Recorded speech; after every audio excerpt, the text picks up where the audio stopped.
Salutations, schemers! Automatic here for Automatic Games. Tonight, I've decided to get into a little of Cities Skylines.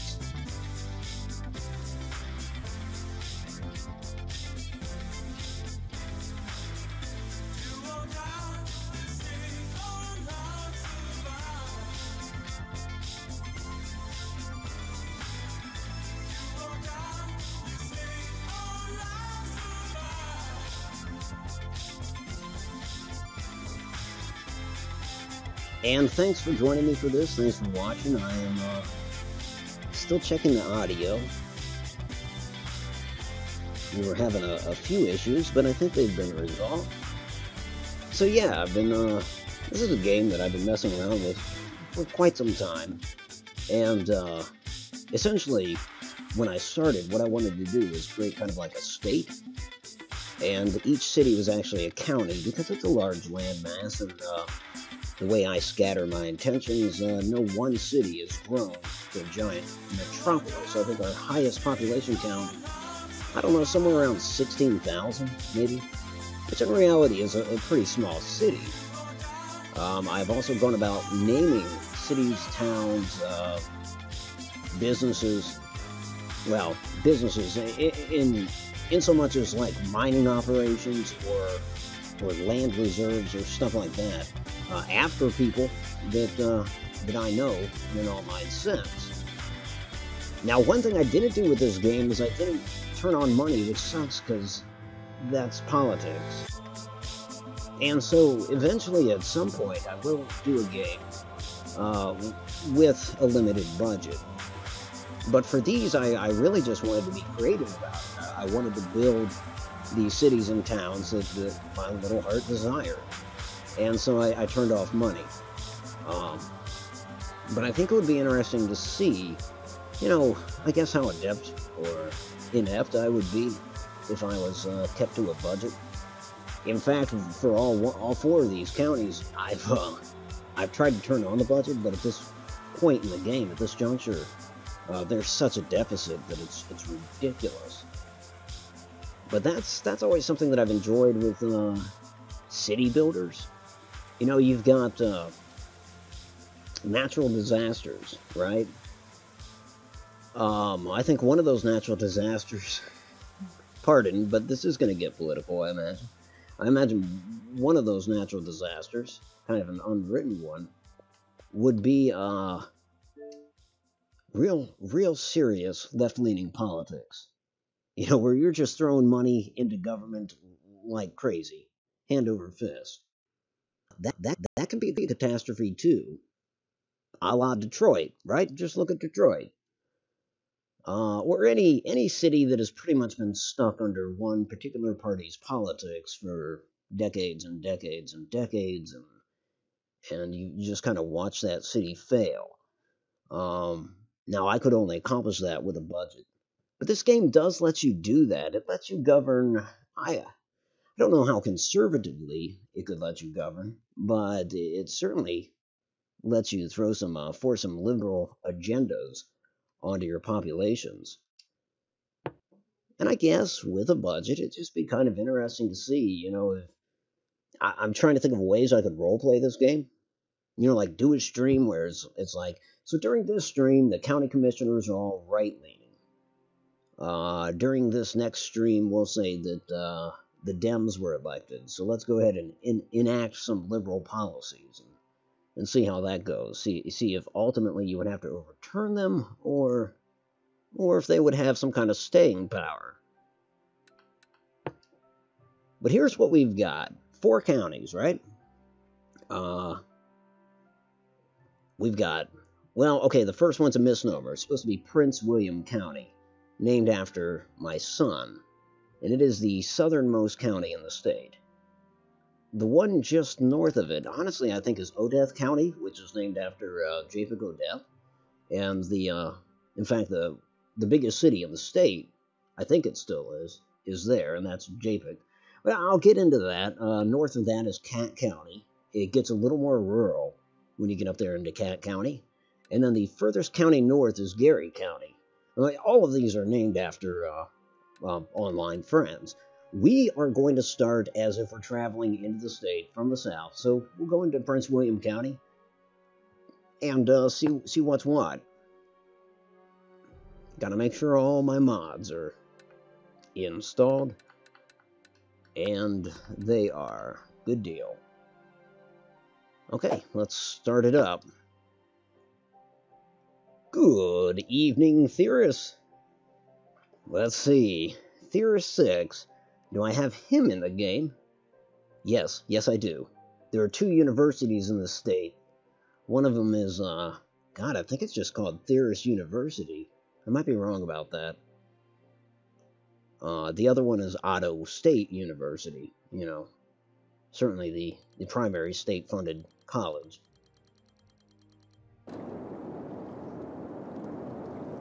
So hopefully we'll get to that here soon. It's currently nighttime. And yeah, if you were entering the state from the south, you would be on the I-77 here. Yes, I'm a dork. I even named some of the freeways. So this is the I-77. It takes you through all of Otto State. Understandable. I hope it's a good film. But yeah, much appreciated swinging by. I will continue on in your honor. But yeah, I hope you say film, it almost sounds educational. I hope it's entertaining. Is really what I sincerely hope for you. Hey, Christopher, how you doing? Good to see you, man. God, there you go. So there's a few things that I have yet to name after people. While A space A wouldn't necessarily be a decent name for a city or a town. Christopher would. I could play with that. So yeah, I will definitely name something after you, man. So let's see, what's the best way to enter the city, to have a look at it? Let's, tell you what, let's go in with one of these cars, right? If I can. Here we go. You just pause it, Otto, that's what you do. And a little hippie, what is this, a Volkswagen Bug looking deal? That works. No, I wanted to follow him, you jerks.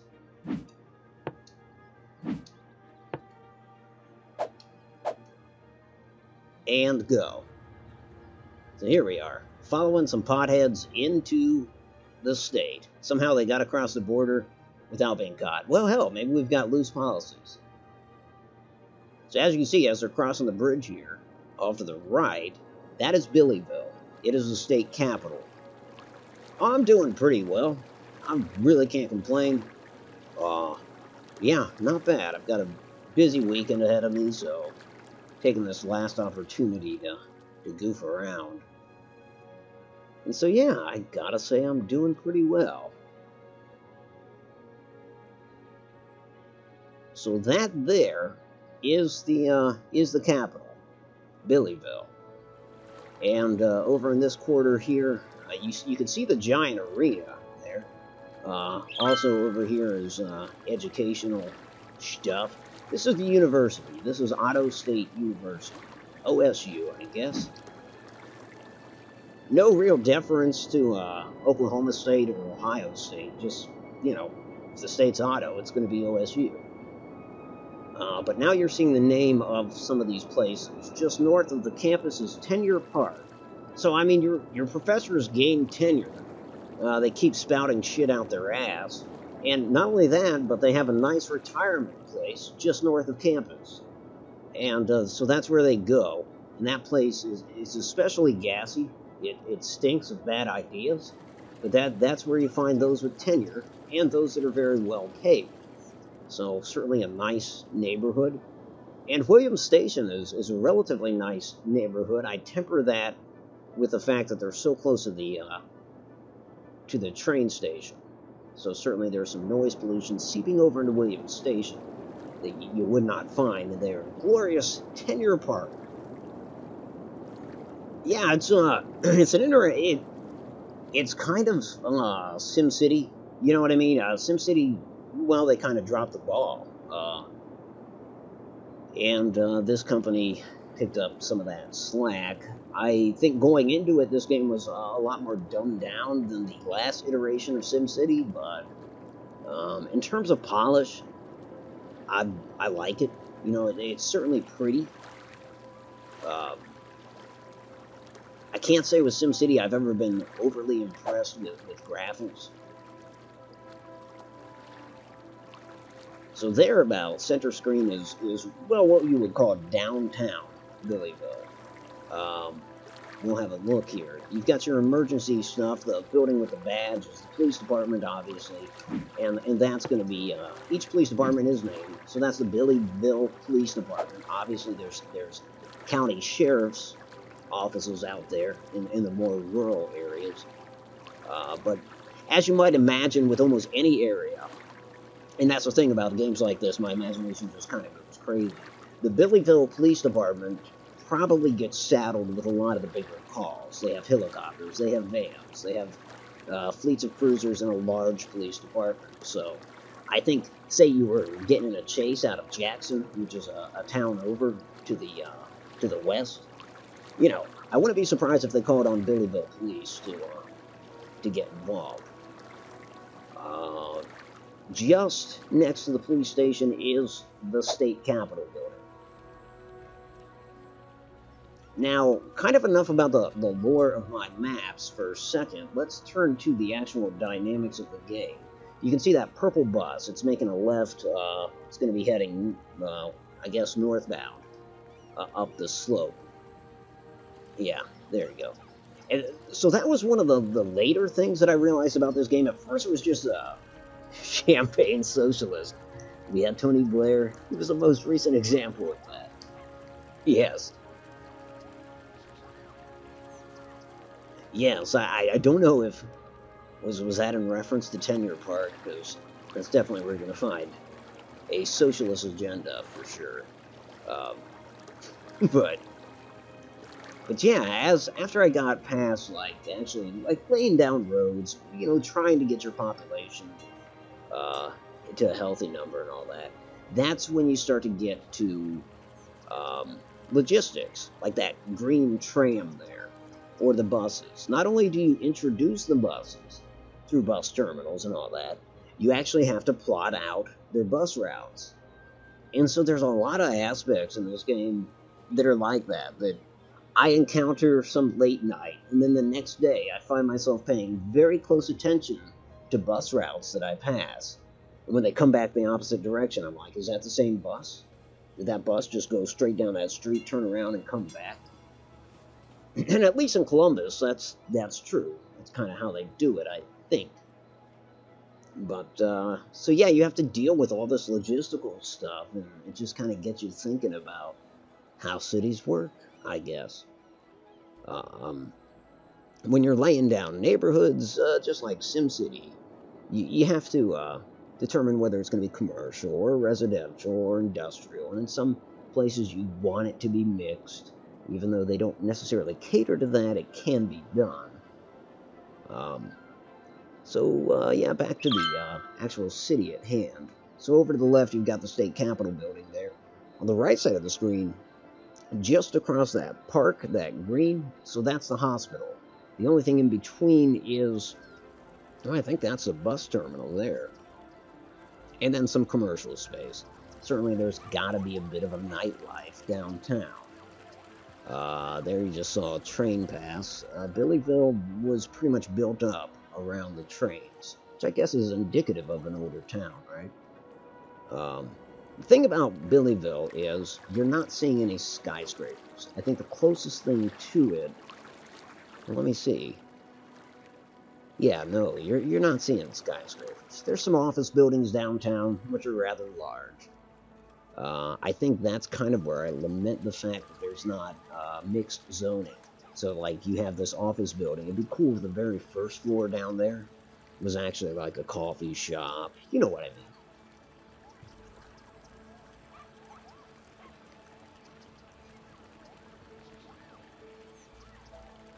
Yes. Yes, Christopher. Yes, they do talk about the poor and downtrodden. I mean, a lot of times that's just, you know, a trope or whatever. I mean, So you're from the UK, right? I mean, it's. I mean, we're your bastard children over here in the States, so we've inherited all of that, with our Western culture, the way things have gone. Uh, yeah, they pay a lot of lip service to certain interest groups. And I don't mean interest groups in terms of the NRA or coal operations or whatever. I guess you could say that about the Republicans, but God, the Democrats, you know, they just like the subcategory humans. You know what I mean? First into genders, then into to further subcategories. What kind of American are you? Are you Czechoslovakian American? Are you African American? Are you Indian American? I mean, I'm sorry, American Indian. Um, minor changes, but it's the same deal. They're just trying to break people up into subclasses, have them point the finger at each other, or typically at the subclass of white male, white female. Yeah, it's a mess. And I think this game with a budget it'd be kind of fun to enact policies along those lines. Just see how much you can destroy one of these sweet little towns.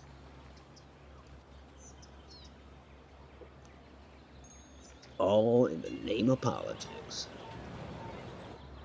So let's go back to where you can see the names of these different boroughs.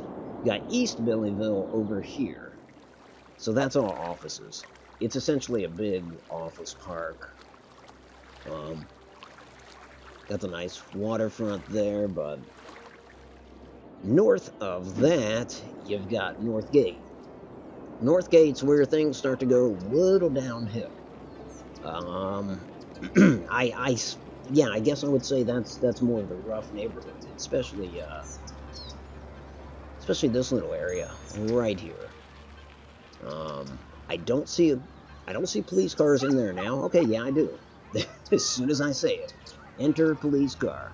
That's because there was so much crime in this area that I actually had to specify that it gets people here get harsher prison sentences and they're subject to more extensive patrols. Incidentally, all you got to do is cross the street, and I guess the property taxes go up because this unnamed little borough, which is technically part of Northgate, is actually better off. Less crime. Which is weird. You would think the people from East Northgate would mosey on over to West Northgate and rob those people. But I don't know. Maybe that's what was going on. Either way, they're subject to more stern enforcement now. And then north of that, you've got Boxcar. Industrial, had railroad going through there, got rid of it. And, and some residential near that. And that, my friends, is Billyville, the capital of Otto State. Now, one of the things one can do if living in Billyville is you can either take this bike path over here, which is fun. It goes down to the OSU campus. And I don't see any bicyclists right now, although I did just hear somebody ring their bell. But you can head up that path. There's a giant radio antenna. But more than likely, you're going to go up this street here. North of town, you're going to find a place called Lee's Folly.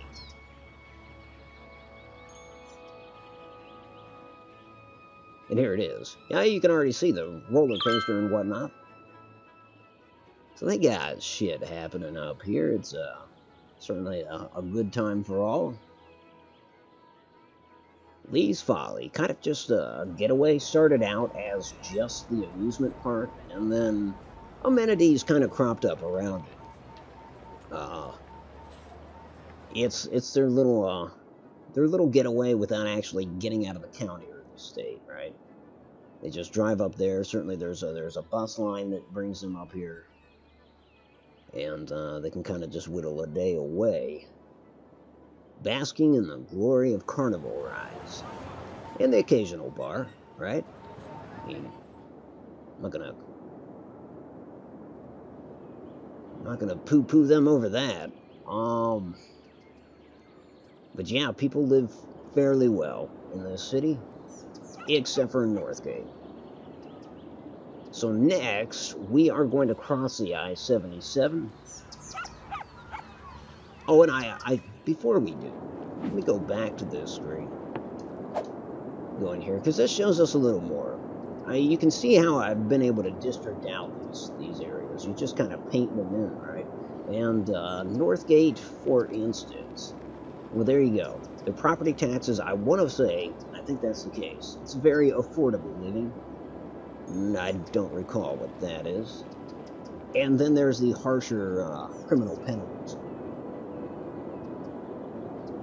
Williams Station's really got nothing going on. Tenure Park, the property, yeah, they're taxed more there. Of course, they're all liberals in Tenure Park. They're willing to pay the taxes, even to the point of unnecessary taxes. Divide and conquer. That is so true, Christopher. It's age old, right? It's rulership 101. Is rulership a word? Yeah, it is now. I'm a high school science teacher, helped out in the history department. They stopped teaching about Martin Luther King and started teaching Malcolm X. Oh.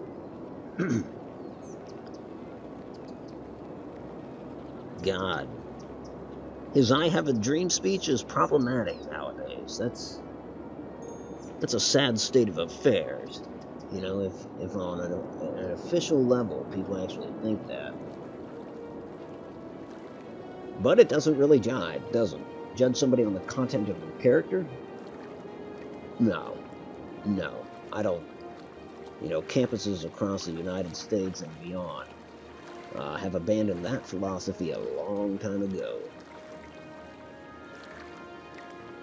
Obviously, education is important at the OSU campus and bicycle, because, well, you know, we just figured we've got a lot of students, and we try to make it bicycle friendly. Downtown Billyville has not been messed with at all. Same with East Billyville, although, you know, let's look into that real quick. So we're going to go over here to district policies. And here's the kind of stuff you can change. You can see, you know, all the, what is this? Power usage. Oh, so they're subject to energy conservation. Well, that's no big deal. All that is energy meters, which every building should have. But in this case, East Billyville sticks out because it does have it. Apparently that's it. Not sure that I really want to start anything else in there. I'm trying to think. It's an office park. Now, I could put in a smoking ban, but I'm not really, maybe a pet ban? Because it's offices, right? It's not, this isn't residential. Last thing they want to do is be stepping in dog shit on their way to a meeting. Then you've got tax stuff. I tell you what we'll do. Can we offer tax relief for offices? Yes, we can. It seems a little late to be doing that, considering all the offices are already there, but it also just seems about fair. I mean, somebody could build an office in downtown Billyville, because there is zoning for that. But I would just as soon see him go to East Billyville, right? So yeah, we will give them a break on their taxes. Sad thing is, there is some residential involved here, and they're going to be kind of overlooked, because... Yeah, in fact, maybe eventually I'll redraw these borders and have Northgate extend to this area, although God knows they would not want to live in Northgate, or be annexed by Northgate. Anyhow, that's it. Oh yeah, we can kind of get a satellite picture of the county. Well, that's as high up as we can go. So we got Billyville, Lee's Folly. Now, let's cross the I-77 as promised earlier. And take a look at a town called Jackson.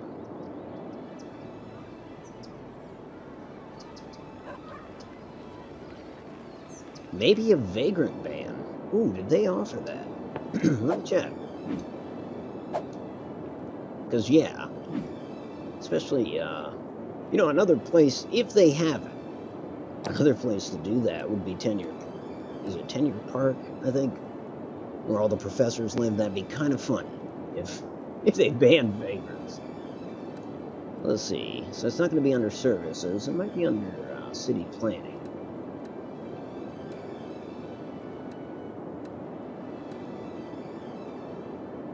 Huh. NIMBY. Oh, no loud noise in the night. Yeah, they don't care about that, because most of those businesses are shut down.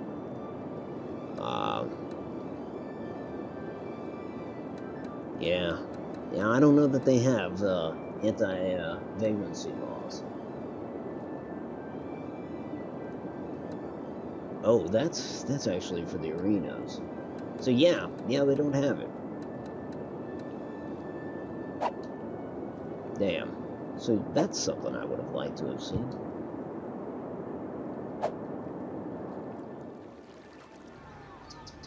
So I think this road is what would take you across the 77. Of course, we're westbound now. Let's actually travel along with, say, this pickup, unless, of course, they get on the freeway. No, I don't think they can here. No, it's just an overpass.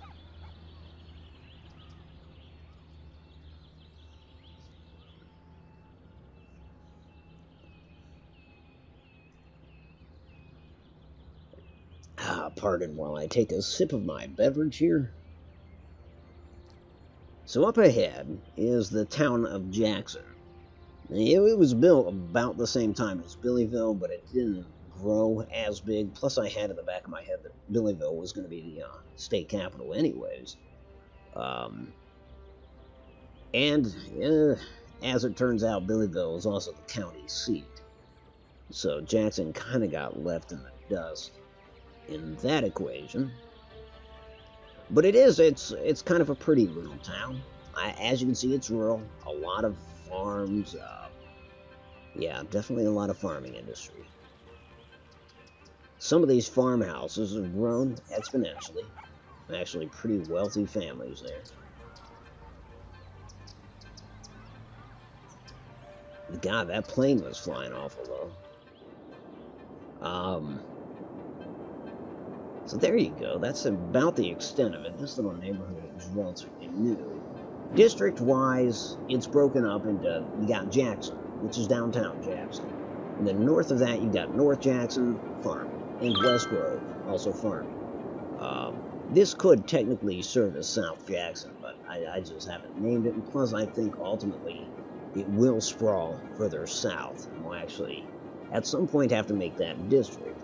However, the residential kind of dies off once you get out here to the train station. Essentially because of the noise produced by trains and also Mark Jackson International Airport. Yeah, you're right, Christopher. Yeah, I mean, anti-vagrants, yeah, they're real, for sure. And they go back. And God, that's kind of an age-old thing, you know? Certainly they had it in the 19th century. I'm sure they've had it for many centuries. And old-timers here in the States, I mean, they can tell you stories about being driven by a police officer to the edge of town and being told, like, don't come back through here. You know, that kind of deal, where you're transient. And I don't know if it was laws on the books or just a cop that said, hey, you ain't from here, you don't belong here. I'm going to drive you to the edge of town and ask you not to come back.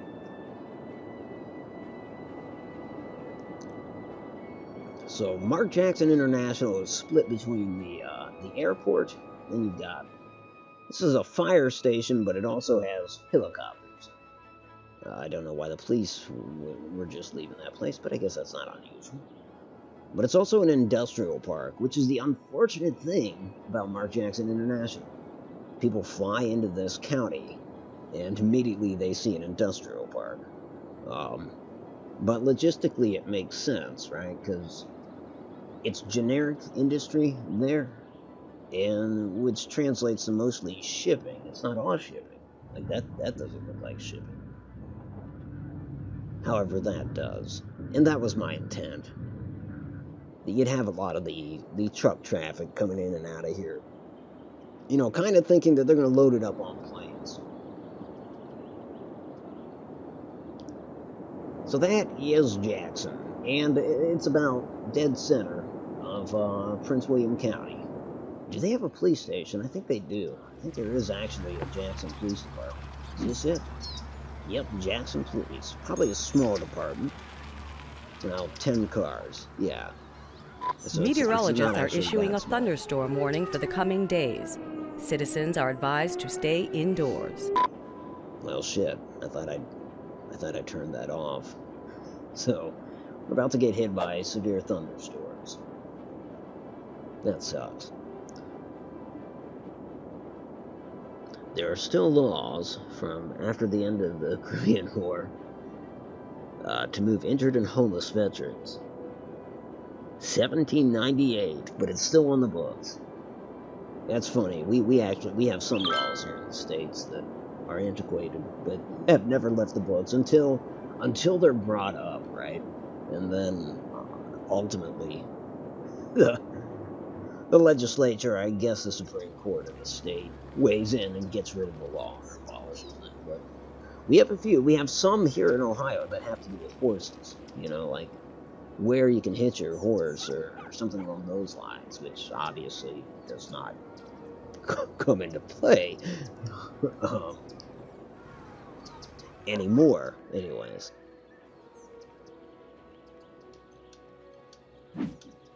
So we'll follow this trash truck as it heads north out of Jackson, and it's heading toward what is this called? Jonestown, I think, but Joan,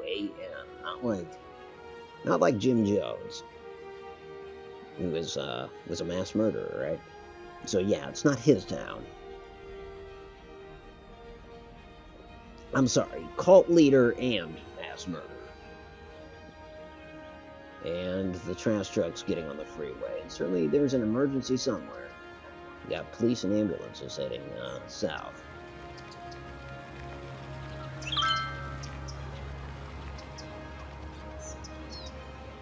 So Jonestown is smaller than Jackson.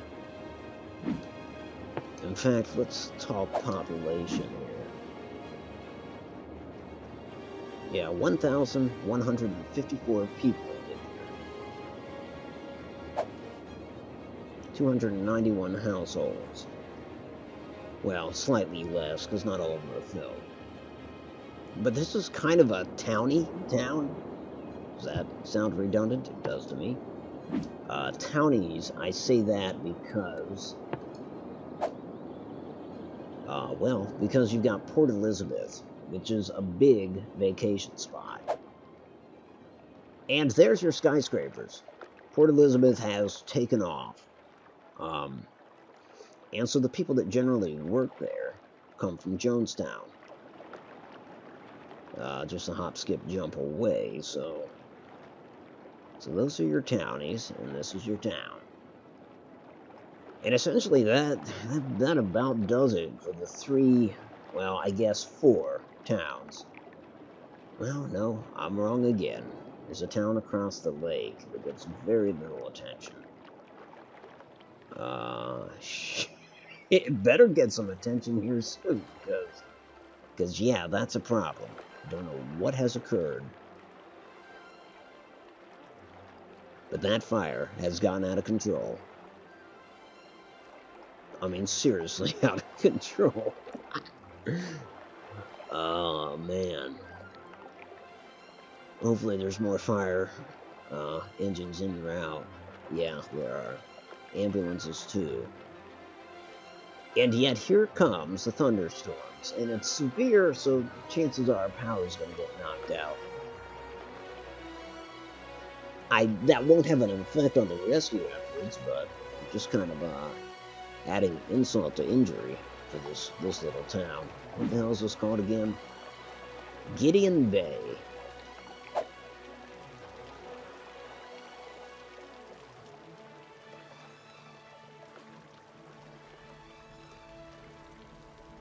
So yeah, they're doing what they can do. London taxis have been designed to allow a man to wear a top hat.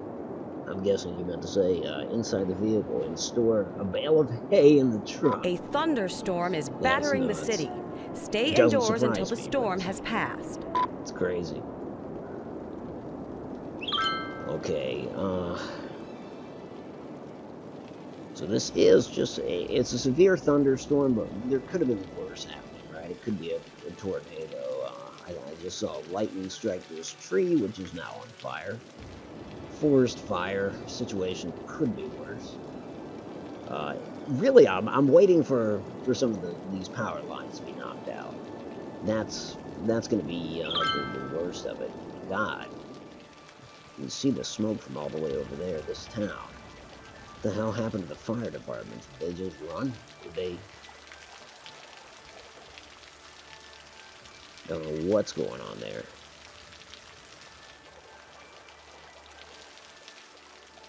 Well, you would think the torrential rains would help. I don't know. We'll see. We're going to ride out this storm before switching to the next county. This lonesome tree caught fire. And there we go. Our first power situation. So that stretch of power lines has been damaged. It has had zero effect.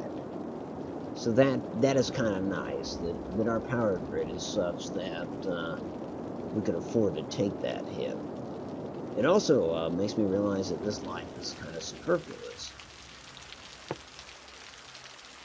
These redundancies help, though, obviously. And that is draining fresh water. When we have a surplus of water, that drains it, essentially just to raise the water level of this river. Because this dam works most efficient if the water levels are drastically different, which they're really not right now. This water level's higher than I would have thought. Certainly higher than it was the last time I checked. I think I better go ahead and start repairing some of these lines.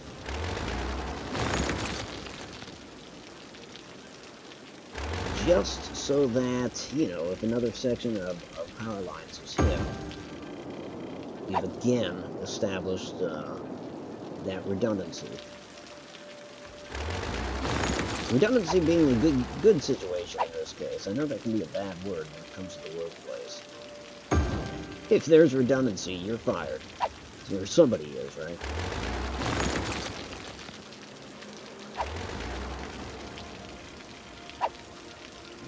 No, clamp onto there. Okay, now we're seeing power outages. Everywhere. The whole county lost it. So we gotta figure out what's up with that.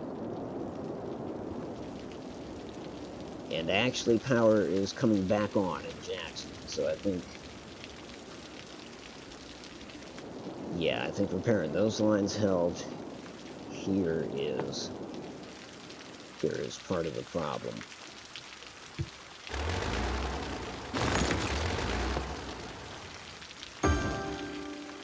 Yeah, there's a line down somewhere, right here.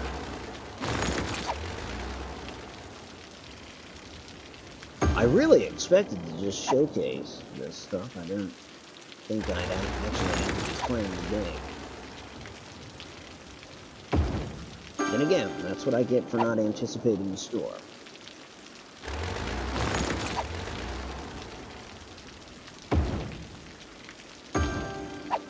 Okay. Jeez, here's another one.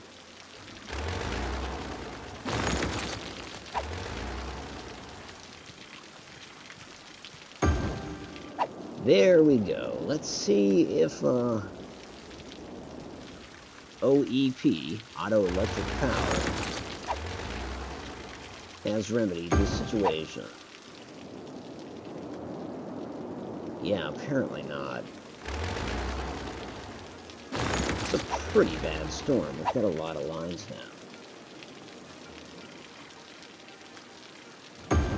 Doesn't feel like a bad storm. Yeah, I guess so. The lightning earlier was intense. Yeah, I agree. I agree. You know, and just, but even if it's the same city, you know, I don't know kind of how you'd want to do it, but you start and it's like, you know, for the very beginning of this city, unless you take one that's already in existence, you know, then you need something almost apolitical, like extremely pragmatic. People that are just governing this area to get a town started. So that would have to transcend politics. But, you know, in the next stream or the one after that, then you kind of say, okay, well now the city leaders that have been elected for this stream are, you know, moderates, which would be the safest bet, conservatives or liberals. I say moderates would be the safest bet, but certainly the conservatives are going to save us money, I would think. There's not a military for them to fund on this level. So short of that, I don't know what conservative pet projects would come into works. I guess stereotypically you could have them supporting industry. That's not a bad thing. So, except for maybe pollution, you could let industry flourish so much and give them a pass on how much they pollute. I guess that's something you could implement. Now, for the liberals, you could just go nuts. I mean, the list of suggestions would be as long as my damn arm. Not that I have especially long arms.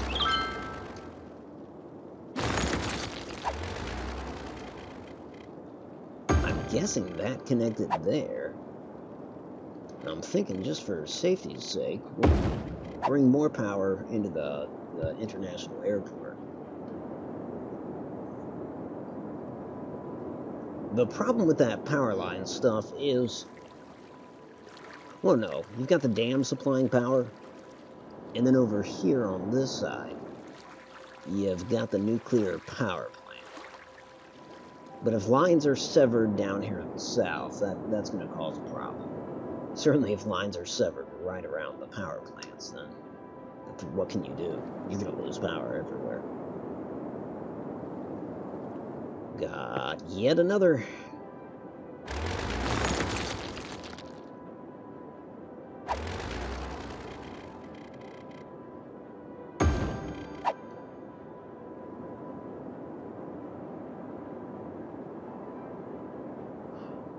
Oh, Christopher, I agree wholeheartedly. At the risk of sounding overly patriotic or something, although that's not so much in fashion. Jesus Christ, the police department's on fire.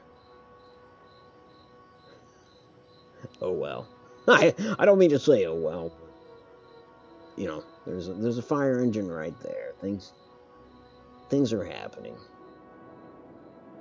But yeah, that must have something to do with lightning. Yes, though, Christopher, I absolutely agree. I think those Englishmen that, well, predominantly Englishmen that were our founding fathers here in the States, for the most part, I think they had good heads on their shoulders. I mean, the part where I would call them crazy is, and don't get me wrong, I endorse what my country did to gain independence. But I don't know if I lived back then, if I would have had the cojones to not be a Tory. You know, I don't know. There'd be part of me that would think, like, well, I mean, shit, you just go out there and throw rocks and ice at British soldiers. Not British soldiers, at our soldiers. Are you seriously tarring and feathering a ship captain in front of my kids down out there on the public square? Just because he delivered his goods and you're upset about one tax? You know, I mean, there would be issues like that where I'd wonder, am I with the revolutionaries? And, you know, there'd be part of me that when push came to shove, I would hope that I would be. But there'd be another part that, there's certainly another part of me that recognizes how scary what the revolutionaries were doing was. And then for King George to drop off, what?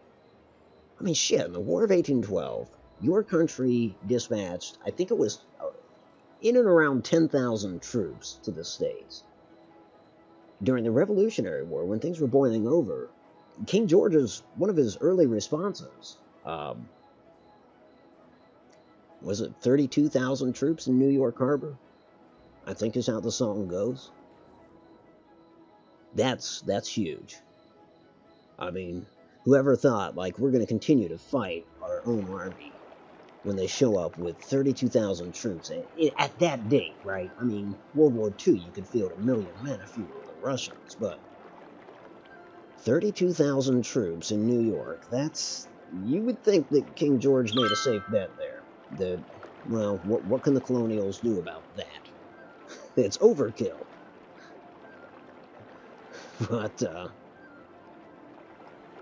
But the fundamental ideas, yes.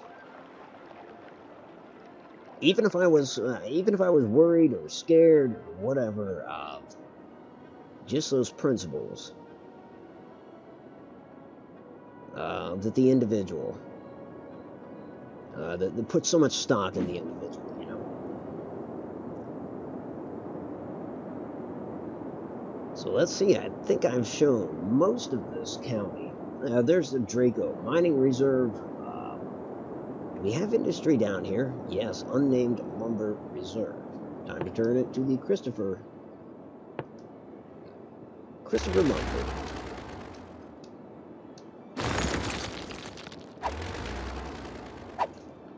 And what that will do, unintentionally, is it will force me to focus more on this area. For some reason, once I name it something original, the area gets more focused. I think that's probably just natural. But... So let us rename this place.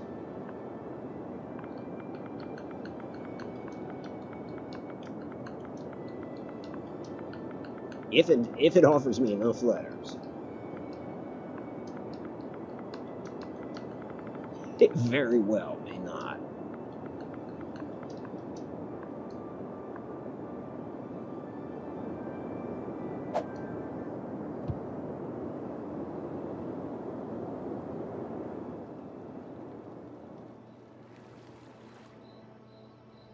Yeah, but the Founding Fathers.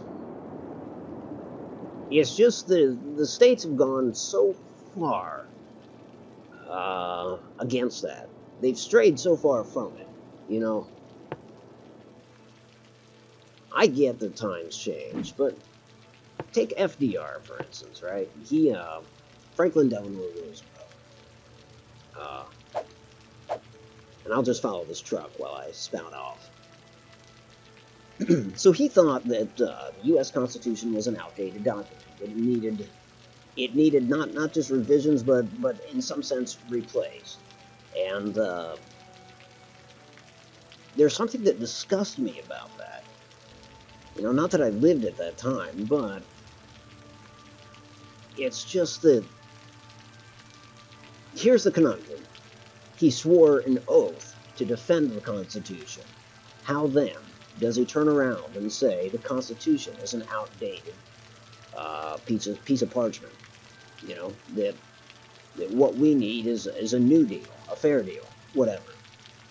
And, I mean, shit, that's exactly what he gave us. I mean, he in many ways, lit that match that is a welfare society. In essence, because the Constitution didn't cover it. But I cannot help but go back to that. You swore an oath in front of us all to defend the Constitution. Now, how can you turn around, crumple it up, and throw it in a wastebasket? I mean, that's what despots would do, I would think. And I'm not calling him a despot, and I think that every U.S. president is complicated, and, you know, I mean, there's parts of FDR that I admire. I can probably find positive points about any U.S. president, even the ones that I most detest on a political level. So, like anything, it's complicated, but that aspect of his ideology just makes me sick. And it's something we still haven't recovered from, and it's something that his successors have doubled down on, and even the opposition party has cozied up to. I mean, they'll still talk, poorly of it or whatever, probably behind closed doors. But all they've done is help move it along. And it's just sad.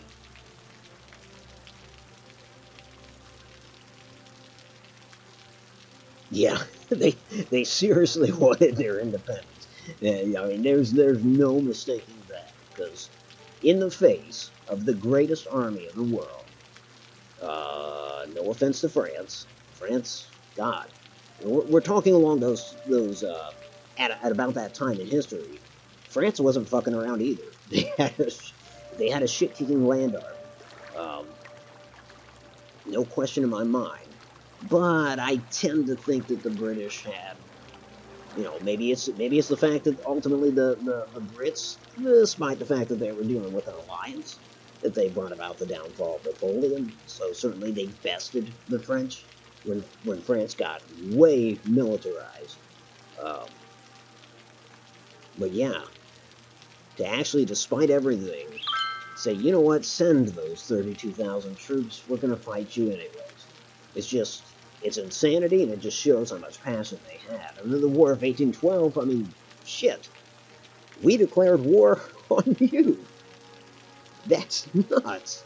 Now, granted, what the Brits were doing was unfair. It just seemed to indicate, like, no, they don't think we're our own country, so they're going to do whatever the hell they want with our sailors and our ships.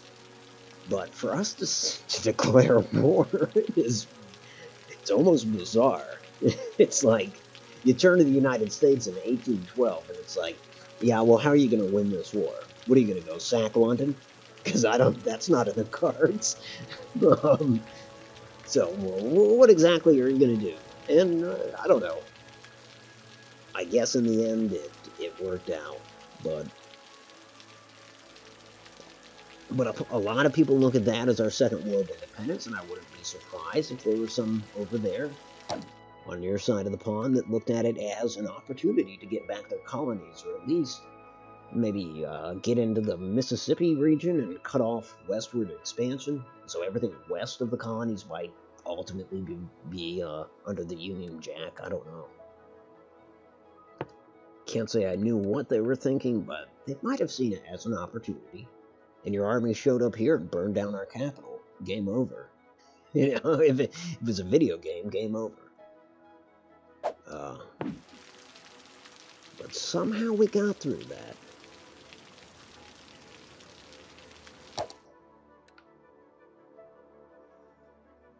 Yes, the Royal Navy was. I mean, shit. The Royal Navy has a storied history. Some Democrats seem to think of the Constitution as an impediment to social justice and must be destroyed or circumvented. Absolutely. I mean, they look back to Papa FDR, and they agree wholeheartedly.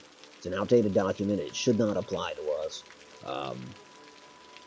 Yeah, we're going to have some discrimination in order to accomplish our goals, all in the name of progress, right? But I don't subscribe to any of that crap, but I see where they, I try my best to understand them, I guess I'm saying. It's not easy. As you well know, it's damn near impossible, but you try to understand your opponents. Oh wait, I forget, what is the next county north? I think it's JPEG, right? Yeah, I-77 north to JPEG.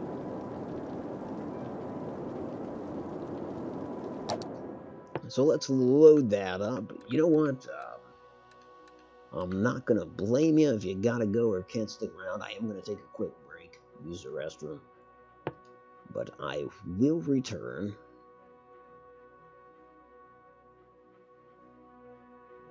And yeah, I hope you can stick around. If you can't, you can't, and I understand. Have a great night, and thanks for taking the time. Otherwise, I hope to see you after this short break. And what the hell, I'll go ahead and play a commercial. Yeah, this is kind of a nod back to my Fallout days. Commercial time. Commercial is on. Alrighty, folks. Hopefully, I'll see you after break. If not, I hope to see you again soon.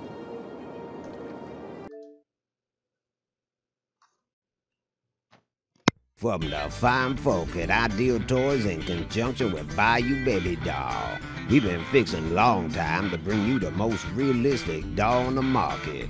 But we done got the chemistry wrong till just about now with our Patty Play Pal Voodoo Doll. We done infused a real little girl spirit up inside this doll. Her hair's so lifelike, and courtesy of voodoo magic, sometimes you can even hear a real little girl whimper deep down inside. Toss her on the floor and trade shoes. She ain't going nowhere, she trapped up inside that doll. Just be gentle, cause you don't wanna hurt her feelings. We done cleared out Nolans of all the orphans, and we turning them into dolls. Everyone from Johnny Playpal, Susie Playpal, Benny Playpal, Patty Playpal, Potter Pow Pow. Get you one. She's a wonderful doll. She's ideal. And just remember, she got soul, baby doll. She got soul. Right.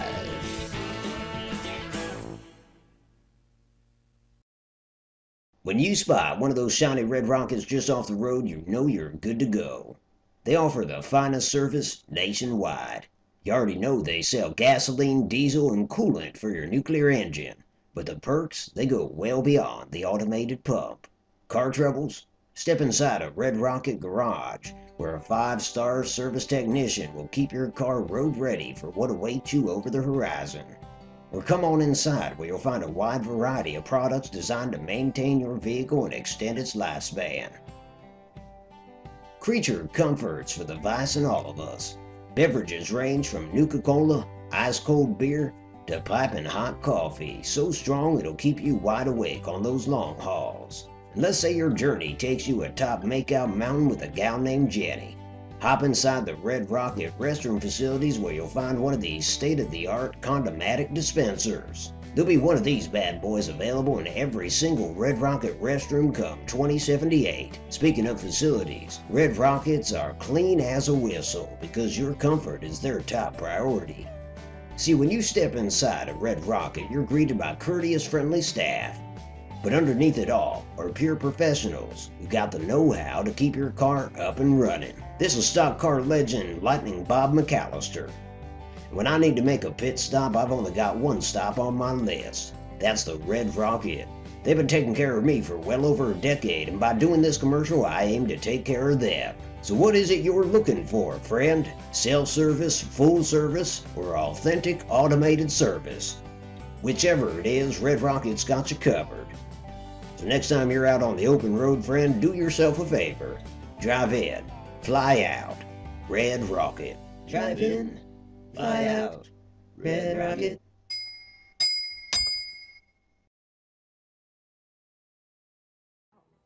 Let's face facts. Kids, they want to be detectives. This kid, he gets to be a detective because his parents purchased a product. Hey, heads up, kid.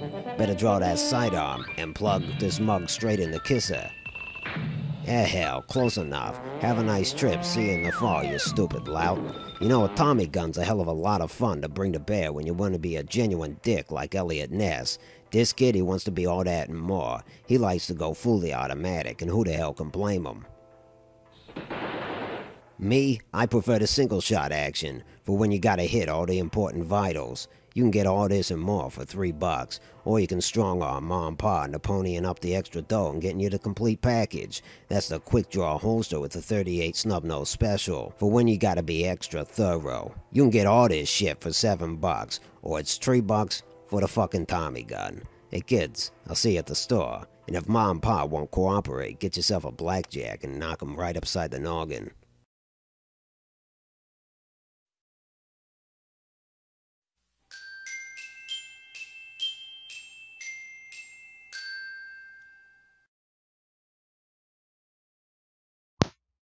And we're back. And well, if it isn't great. How the hell are you, sir? Good to see you.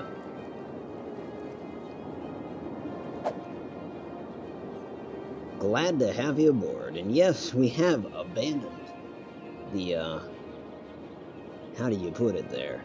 I know there's a chat replay, but a lot of times I just like to read shit out loud. Not calling it shit. Good, there's such a thing as good shit, right? That's good shit. Yeah, there is. In tonight's showing, this is a quote, "We abandoned the undead wilds of Buttcrack, Montana for the busy, bustling streets of the living metro, complete with shopping malls, traffic jams, and assholes yelling at you." Yes, I'm sure some of that's happening. I can almost discern their voices down there on the open road, or the clogged road, in this case. Well, welcome aboard, Grayson, and I hope I named something after you. I think I imagine I did, but I can't say it for certain. Sight unseen. I'm just gonna hazard a guess that I did. We'll see. Hey, let's follow this little blue number.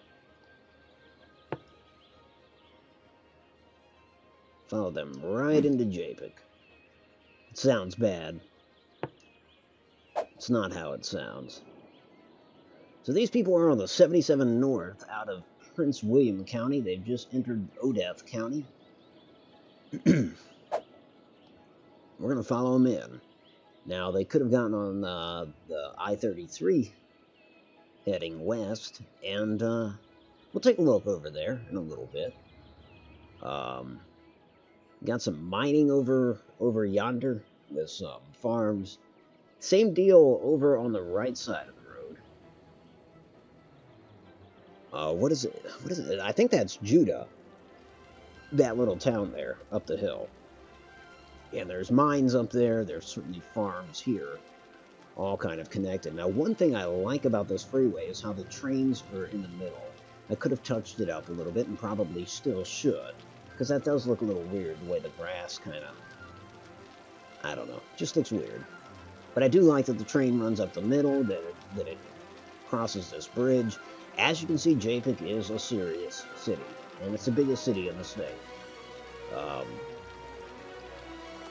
Now, the side at which we are, that we're looking at now, that's going to be downtown JPEG. It's going to be Ferris University. You can see that traffic jam there. That's no joke. In fact, we'll stop following that car here. Traffic has, for a long time, been an issue in this city. There's just no way around it. The way that the main artery goes into town, and it's one exit. That's it. Their only way to get around that was to build another bridge on one end of the island. So this is a clusterfuck, folks. There's no question about that. Where to start? You know where to start, I think, is with the smaller towns, because JPEG City is big. So let's head back down south. I mentioned Judah, so it's called Judah Crossing. Small town, for all intents and purposes. Not a big population. I don't even think they have a middle school or I think they have to drive elsewhere, bus their kids elsewhere for the old education. But they do have, that's about it. This intersection is where they've got commercial, so. Otherwise, just a very, very small town. Certainly most of its people work over here at North Judah. Is that what that's called? Yep. Farming. The helicopter. Police helicopter, yeah. So you've got your farming community between there and the freeway. And then if you were to head south, uphill, you head up into, I want to say Judah Mining? The Judah Mines.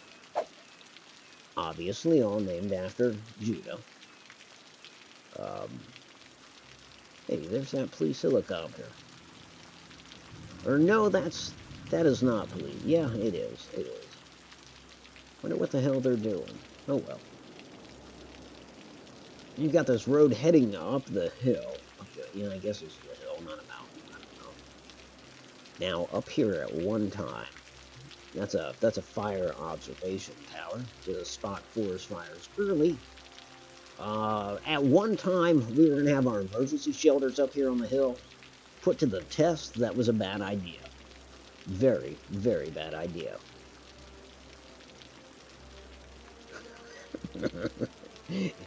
Grayson says, JPEG is pretty packed in. We're going to need to consult a proctologist to unblock that mess. Yeah, that's the truth. And if the state's paying, that proctologist will be well taken care of, I think. But the problem with the emergency shelters, I mean, you know, on the surface, to me it made sense. You're moving everybody to high ground. If flooding is one of your concerns, there's your high ground. You get them the hell out of there. The problem is, you've got this winding dirt road is dependent on these bridges. Well, if they collapse, then you're screwed. Nobody's getting to the shelter. Now, even if this wouldn't happen, but say this freeway bridge went out on both ends. What I'm saying wouldn't happen is, let's say, for some strange reason, this little bridge remained intact. Still, it wouldn't matter. People could flee north across that small bridge, but what then? There's only one way to get down to Judah Crossing, and that's to use I-77. So they would have to they would need this bridge to be open. Oh, okay, I didn't see this bridge. Yeah, they could do that. Either way, it's a nightmare. It's a nightmare scenario. And truth is, if you have flooding, those bridges are likely to fail. I'm talking severe flooding, right? And so it didn't make any sense. I would have these little scenarios with these emergencies, and nobody made it up to these shelters. So they're gone now. Instead, and this is what I've done, I did this in Prince William County as well, I just didn't showcase it. But instead, what we have is these little shelters scattered about. They're nearer to their communities. I've noticed that they can be submerged in water and actually survive. This one, for instance, has its own water supply. It's finite, but it is a water supply. And, you know, the idea is they don't stay in these vaults. I call them vaults. They don't stay in them indefinitely. I mean, you know, when the danger passes, it will be released, obviously. So hopefully that water supply would suffice. Let's see, we've covered Judah. Let's head west. And, yeah, Shell. So this is Maxwell Von Dugan's area. You come along the 33. I guess you'd have to exit here. But Maxwell Pass it's a small community as well. No bigger than Judah, I don't think. I could check, but I really don't think they are. It's kind of dependent on Shell oil fields. Shell oil fields north being there. Shell oil fields south being south of the freeway. I'm going to check the population of Maxwell Pass. Population of 130 people. Whereas Judah Crossing, 519. So yeah, Judah Crossing is definitely a bigger town. Maxwell Pass is certainly just a quiet place. Now I think they have an emergency shelter. Yep, right here. And what gave it away is the turbines. Because this shelter is actually in a better position than the one in Judah. It's got its water supply, but it's also got its own power right there. So as you saw, if you were watching in Prince William County, when that thunderstorm hit, power was knocked out. Well, certainly that's anticipated with a natural disaster. Obviously, if your shelter is hooked up to immediate power like this, they're just in a much better position. If I lived in Judah, I'd travel over to this one. Not that they have that option. They don't. But now let's cross the bridge even farther west. We've got Thierus Hills. This is mining, I think. And I'm sorry that it's nighttime. It's kind of hard to see, but But yeah, it is what it is. It's fine.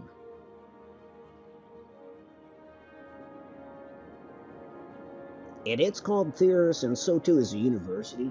So maybe they're associated with each other. I don't know. Oh, thank you, Christopher. I'm getting buffering on my YouTube. I wonder if you fine folks are as well. We try to hit the live button. See if that fixes anything. Yeah, it doesn't for me.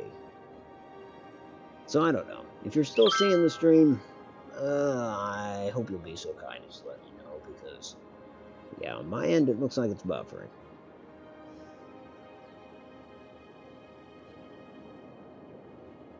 So this area is awful dark. I think it's just because it's so rural. But Nacho Business is the inspiration for this fine place. You got mining up here near the shore. This little community doesn't have a name. I like it for some reason, because I guess I just like how swampy and downtrodden it looks. Sometimes there's flooding. Sometimes these houses here flood without a natural disaster happening. They just flood. You know, it's just because of how they're just right there, low elevation, right along the coast. In fact, I wonder if any... Yeah, right there. This house is currently flooded. But that's not always the case. But this is not a desirable place to live. And I think people that are working at the business mining company probably live there. Not sure. And then over here we've got Nacho Acres. Farming. Same deal. Low-lying land. Right on the water.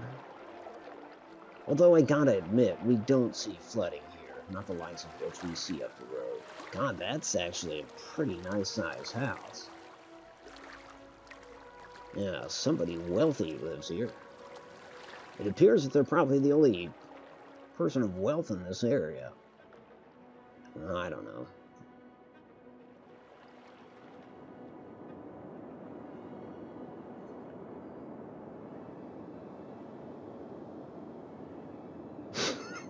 Somebody needs to call the governor and get some lamps put up out here. Yeah, no shit. I think that's, yeah, because you can't even see that there's life there. If you look at it from the freeway, I mean, it looks barren. Same with the mining areas. Dark nights there. Now, this is something that I like to do, I guess, is, you know, I put in the different police agencies. So certainly in this county, the JPEG City Police Department is probably the biggest department.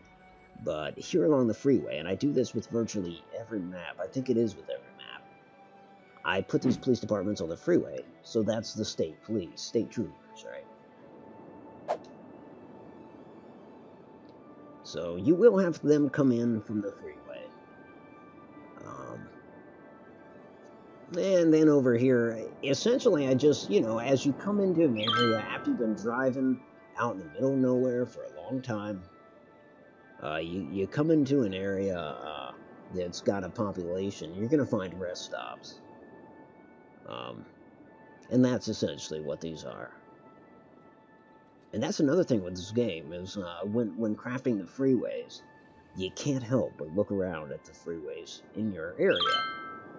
This is common, right? You know, maybe my curves are a little extreme on this exit, I don't care.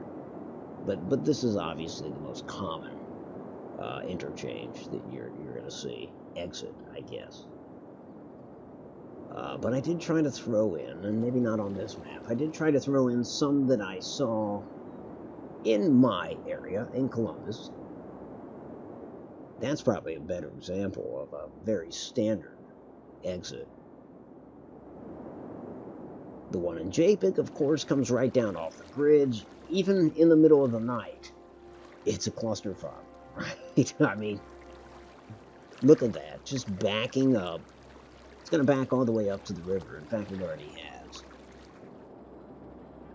That doesn't surprise me in the least. And the same thing on the other side. You see it there. What is a shame is you see all the emergency vehicles. Lights are blazing, but they can't get anywhere. They're stuck in that shit. And I've tried to rack my brain, you know, I've thought about, like, well, maybe I should have an exit here as well.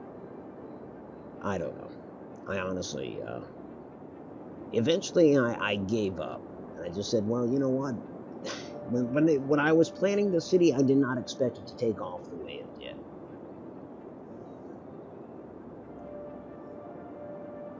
Good news, plenty of room for proper development of the surrounding area. Bad news, the local legend has a bisexual trapped Bigfoot living in those woods. Meteorologists are issuing a thunderstorm warning for the coming days. Citizens are advised to stay. I gotta see what's going on with my options here, because that is... Yeah, I've got my frequency maxed out. I don't want that. Yeah, we're gonna shut that off Indoors. And I wonder if it will continue. A severity of 2.6 actually is not that bad. Screw it, I'll go back and turn it back on. It's fine. I just want the frequency to be a little less. We just came off the heels of a severe thunderstorm. So now they're giving us another one. So that's pretty bad to hear that this area actually, and maybe that's what that helicopter was looking for, is the bisexual Bigfoot. It's currently scanning the water. It's currently going underwater. Oh my God, Bigfoot must have got it. That was horrible. Did we all just witness a helicopter go down? I think we did. By we all, I mean you and me, Grayson. I think maybe they had the Bigfoot aboard the chopper and started molesting the pilot and co-pilot, whether through pure terror or unadulterated joy. They let their chopper fall right into the river. It was sad. It was sad to witness. Why does this place need water? Let's check our water lines, shall we? Yeah, it does need water. The game's not lying to me. Well, that's fine. We'll do that. Have it come up to there. That's where they can access it. And move on to there. That'll do. That'll do.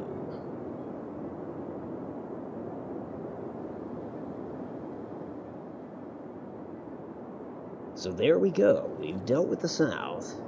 I'm about to get into JPEG City, but I know that a thunderstorm is likely going to hit us here. Anyways, so you come into this place, and my thoughts behind it were that this little leading edge here, that this was a fort at one time. Colonial times or whatever. The fort is gone. The only remnant is probably this building that you know, gives you tours of, I don't know, not tours. It's a museum, I guess, right? So the fort was the foundation for the island. Is it good strategy to build a fort there? Yeah, it's a good strategy to build it on this island. Probably a bad strategy to build it on this point, because the water all flows that direction. So if you were trying to attack the fort, you would just disembark right here and march your troops to the fort. But all that aside, that's kind of what I decided, and that's why this is called Ballast Point. It has something to do with ships, right? Now Ballast Point is a heavily polluted part of the island, and also where they get their energy. But they're mining, and they're not mining. There's oil rigs, oil derricks, and stuff like that there. So yeah, a lot of pollution. Sir James Estates.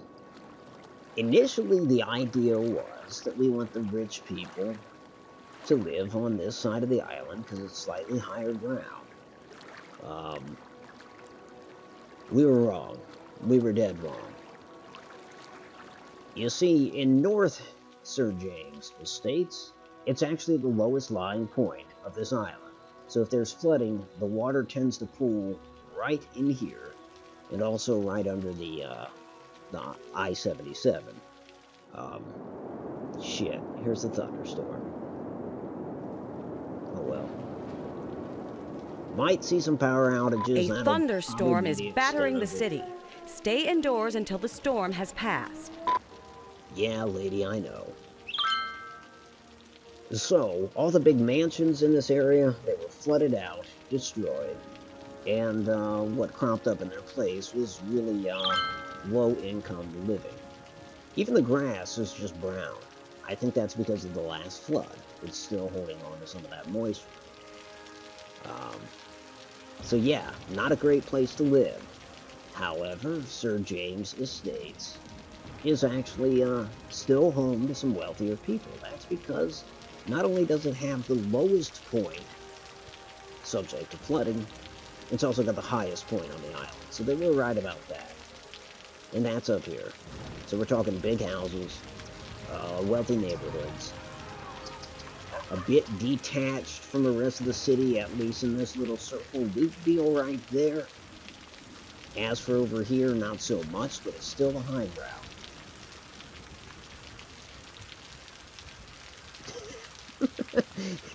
She is loud. Fair point afterwards. Yes, it shouldn't be quiet, but I think she's kind of annoying. Especially since we've known this was coming. We anticipated this storm, I guess. Okay, we've got power outages already. Yeah, out there in Sasquatch County. Shit, I gotta find the main connection.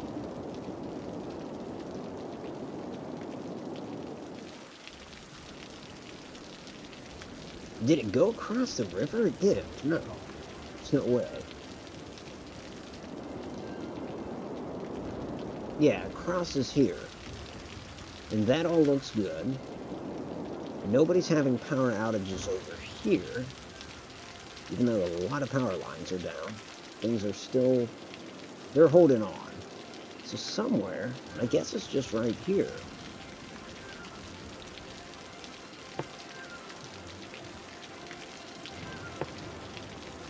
Yeah, let's start tearing this shit down. What if I just chop down a tree?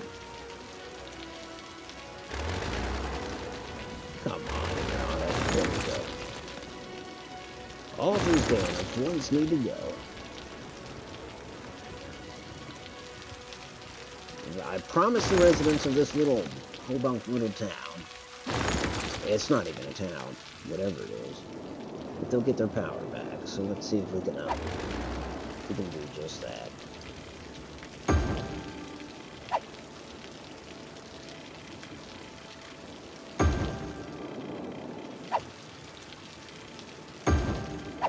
Okay, that should give us power again here. So, let's see it come back on, shall we? Come on, power, let's go.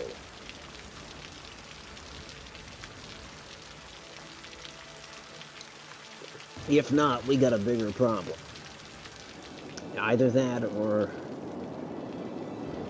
yeah, it just goes further east. Where the root of our problem is.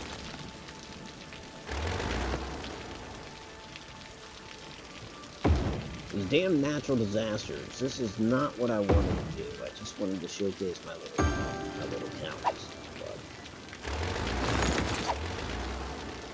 But the worst DLC for this game had to kick in. Like, no, you paid for thunderstorms, so you're gonna get a thunderstorm.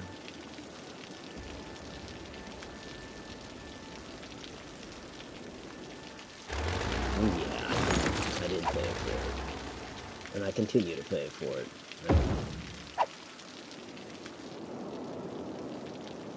My God. We're gonna have to start digging our power lines, trenches, just have them run underground. I understand that's how they do it in some countries.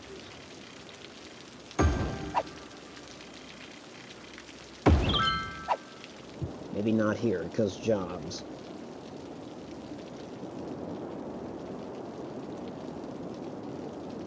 Okay. Do they so they have power now.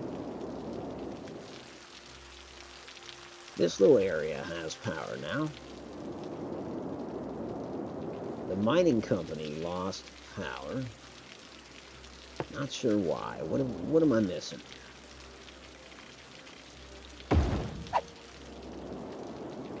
Why is the mining company without power? Oh, I see. It's this one right here got hit by lightning. I tell you what, for a 2.5, that storm definitely did a number. Mainly on this rural area, I mean, JPEG didn't lose any power. The city has been fine, I think.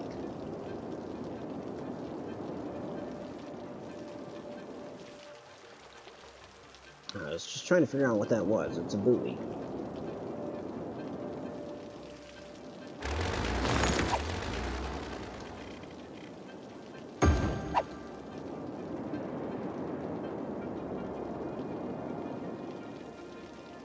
Join Otto as the principal of the power company.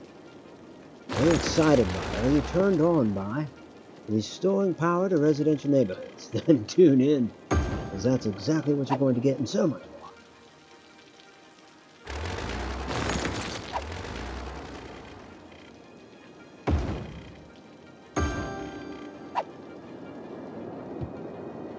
And I don't think Judah lost any power.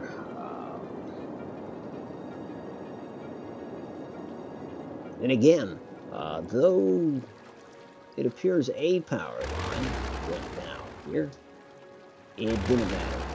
The infrastructure is such that that wasn't going to knock out power for these folks.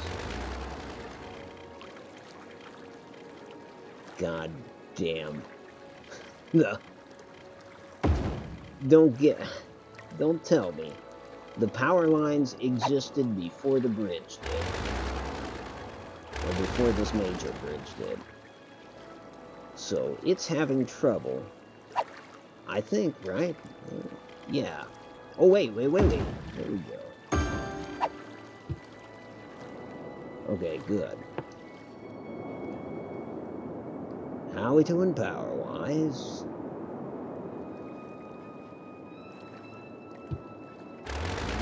So, I mean, you've got some down power lines, but nobody's without electricity.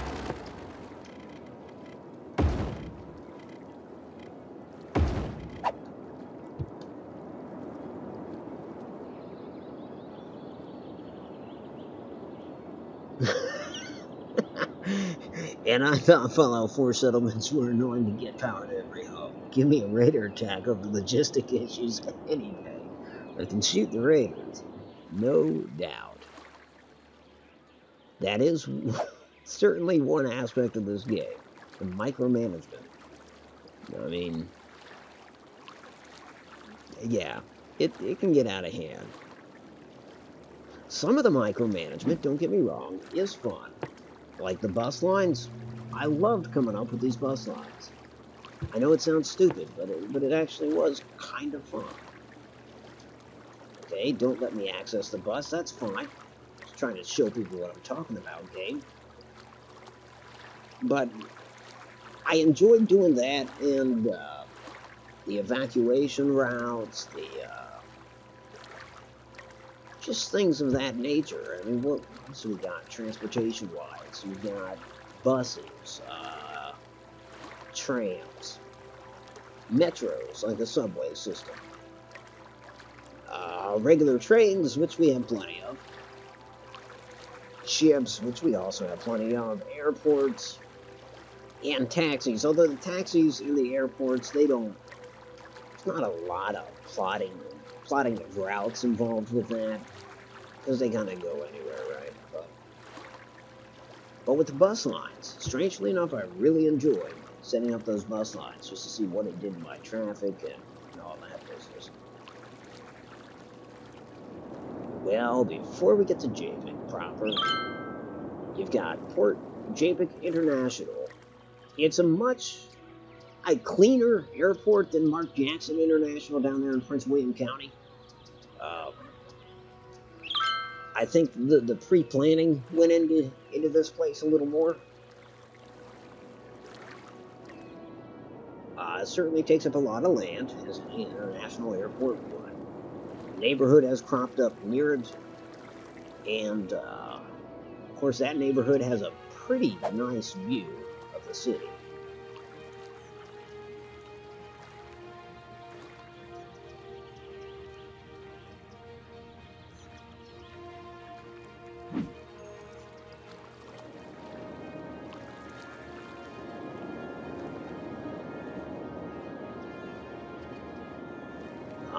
You got I-77 north to Catonsville, and over here, when you're coming off the freeway, that's not the freeway, is it?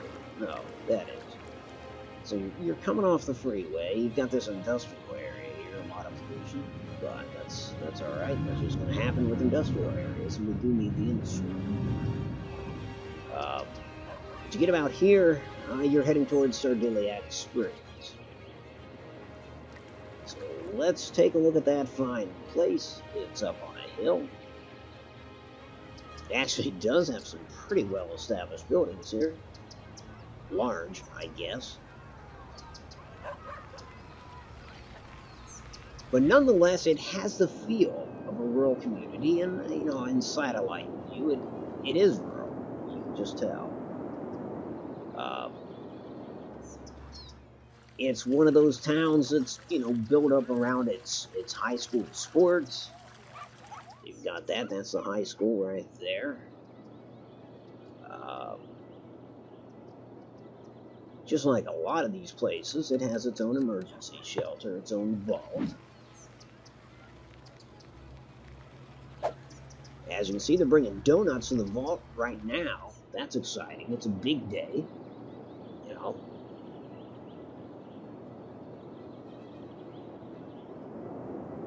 You got the church at the top of the hill, just kind of all the generic stuff that you would have with a kind of a Midwestern town. And that is indeed what this place is supposed to be. I believe it has a police station. I wonder if I took the time to name it. No, I didn't. Wow. That's not right.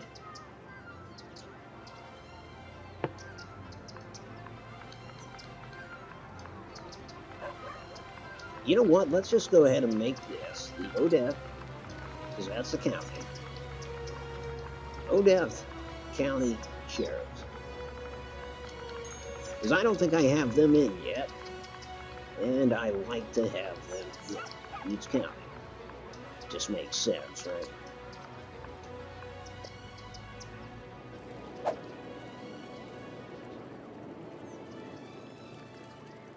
And you mentioned Shoot the Raiders. One thing I wish this game had, and Tropico had, well, a few installments ago, but the most recent Tropico did not. Zombie Apocalypse. You would think, you know, so they've got this natural disasters DLC. Maybe they can come up with unnatural disasters that would have, you know, zombie apocalypse or aliens or, I don't know, invasion. That'd be kind of cool. It's I-77 north to Catonsville, but we're not ready to go there yet. Again, you've got your rest stops at the edges. What is this? Japik County Sheriff. Well, Japik is not the name of the county.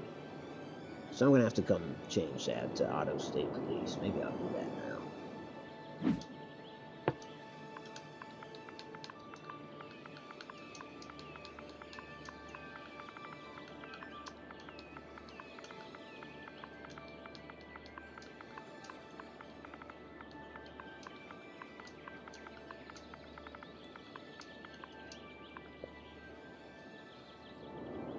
Okay, before I move on, I'm going to save. And let's do some damage, shall we? Just out of curiosity, let's go to natural disasters. Let's start one. Freaking meteor strike. Right here.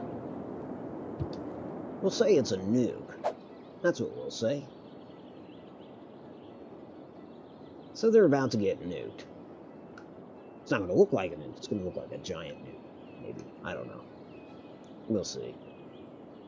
We'll have this one hit, and maybe we'll drop one more, just for flooding. Yeah, I'll drop one into the river. That'll start a tidal wave. I guess I could speed up time. Astrologists report that a devastating meteor will strike the city in the near future. There's Residents should seek again. shelter immediately if any is available. Wait, what was the size of that? 5.5. Okay, so I don't know. I guess that's big. I don't know what the max is.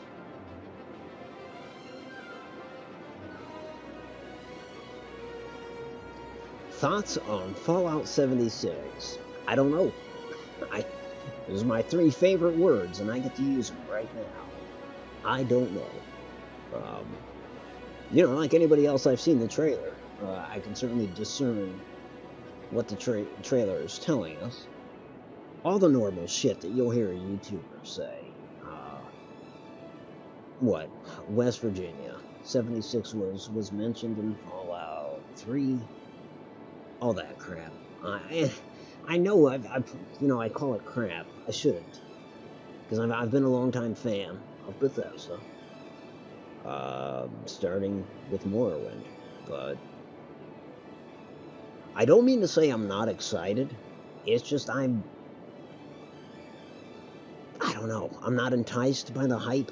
I know next to nothing. I firmly believe that most folks out there know next to nothing, but yet there are, hours and hours worth of videos that you can watch speculating about it or gleaning something from a certain reporter that is and has been for some time close to Bethesda or whatever, has his sources.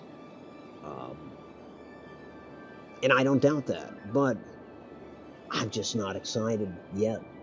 I know I will be, or I presume that I will be. I mean, they'd have to do something awful drastic for me not to inevitably get excited about it, but full disclosure, this is almost painful to say, but I kind of burnt out of Fallout 4. I really did. Let's see. I feel like I approached that game every which way I could, and then I got involved in Gary's challenge, and I was cool with that, but even during that, I kind of felt like, after this challenge, I think I'm going to have to set this game down for a minute. And then time constraints kicked my ass, and I couldn't finish it anyways. Gary's challenge, that is. Now, in a playful way, they gave me some shit for not messing around with the challenge as much as I probably should have. In retrospect, I should have never committed to it, because that sets a level of expectation that I was unable to meet. But then, under a little bit of pressure, even though the pressure was all kind of tongue-in-cheek, I tried to do another episode. And I would start up that game and just stop. I really would. So I don't know. Is 76, I think it'll come, I don't want to say what I think, because it's just adding speculation. But if it comes out sooner than later, then I guess I will get excited sooner than later. But as it is, I'm not. Damn. Speaking of Fallout, that was a catastrophe. A meteor strike has occurred. Avoid the impact site and head to stay? shelter if any is available. It's falling. It is falling now.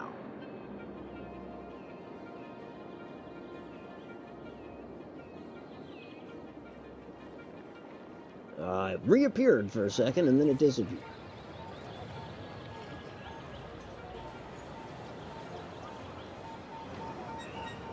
I love how the music's still really peaceful, despite the fact that people are in flames.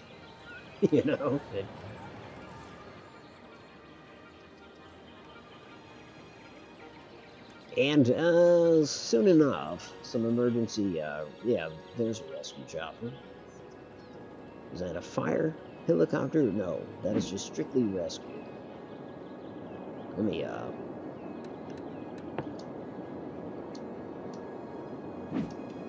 But, Christopher, despite my hesitation, what are your thoughts on it? Hopeful rather than excited. Yeah, I can get behind that, for sure. Grayson, excited about it, tried to not to get your hopes up. See, and there it is. There it is.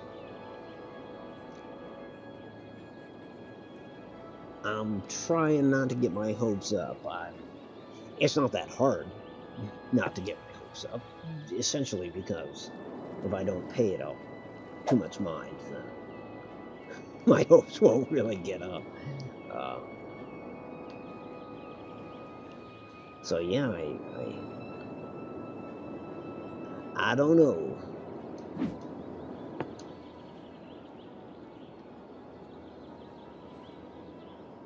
West Virginia will be interesting, you know, to see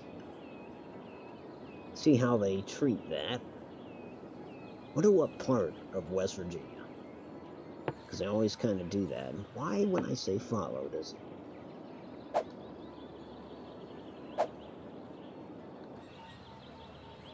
Yeah, why is it doing that? Oh well. I wanted to ride with this helicopter, but I guess that's just not going to happen. Nonetheless, I'll see what it does. And these fires will just continue to spread. Not indefinitely. I mean, they're in the fire departments. We'll deal with them. What happened to that police car? Damn. Well, it just vanished. It was destroyed. I bet it was thrown from the explosion. They do have that. Yeah, that is most evidence when you have a tornado. You just see when it hits a highway, cars just go flying everywhere.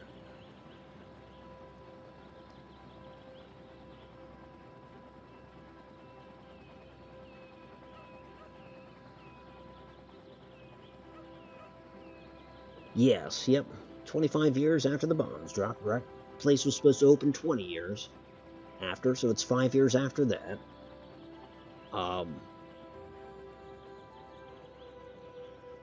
That's just it, and I just that the information out there is so limited, you could almost encapsulate it in a couple paragraphs, and yet, you know, the usual suspects. That sounds like an indictment, but I don't mean it in that sense. You know, I've seen people do 2-hour streams on it. I just, you know, at that point, I can't do it. I can't tune in for that long. Not now. You want to do a 2-hour stream after the Bethesda press conference or during it? Well, then hell yeah. I'll pay attention to that for sure.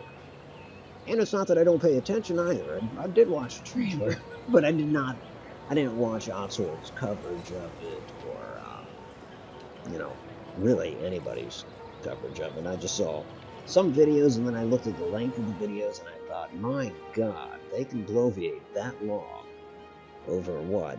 A commercial that was, is it less than 2 minutes? And I say all this at the risk of sounding like I'm annoyed with it, but I don't know.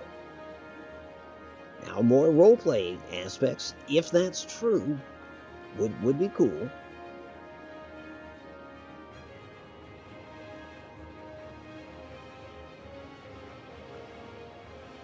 You really hope it's got a really good single-player game, and they have listened to the feedback from Fallout 4. But I like the idea of a game set earlier. Sure, I do too. More role-play aspects, consequences, and choices. So, you know, I had actually engaged in kind of like, well, what I would like to describe as imaginative speculation. This was prior to the 76 announcement, but I did specifically say West Virginia. I think some people could verify that. Maybe Kat or somebody like that I would get in conversations with them. And I said, what about parts of the United States that were not directly hit by a nuke? And for shits and giggles, I mentioned West Virginia. You know, you've got all these juicy targets, but maybe there's some states, some entire states, that were spared a nuke. Well, what happens there? Now, they're still going to see the fallout, but in a place like West Virginia, it's just the natural terrain is going to break up some of that fallout. Not that I'm a scientist, I may be totally wrong about that. But I would think that being that far away from any one of the ground zeros would give you certainly more infrastructure.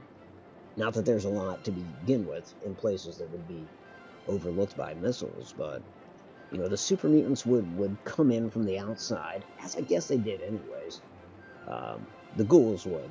There's more to the point. Ghouls and raiders might come in from the outside, but otherwise they might not be homegrown, because you're spared some of that stuff.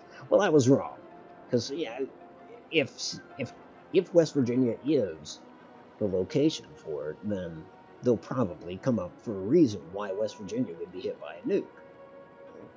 I don't know. I just burped into the mic, though, so that's pure professionalism.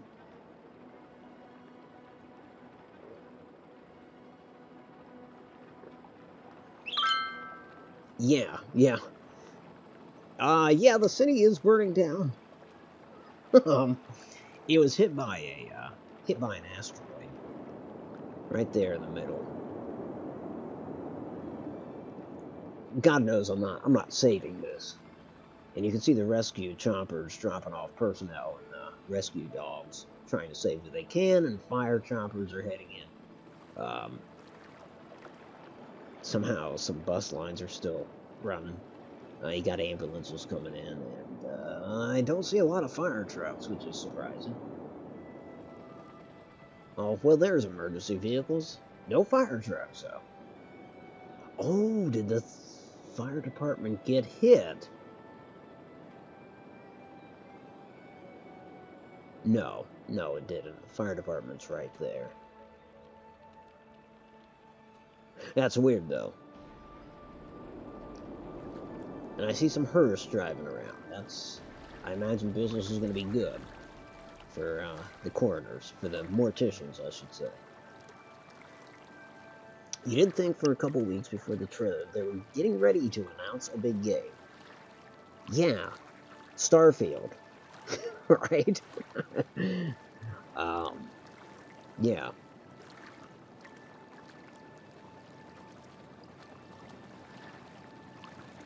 I had often wondered about that, going back to that idea of a place in the United States that was spared nukes, spared the amount of radiation that other places might get. What would a place like that look like in the Fallout universe? Would not that be the kind of place from which a retro-style army might appear, or a new cradle of humanity, or something like that?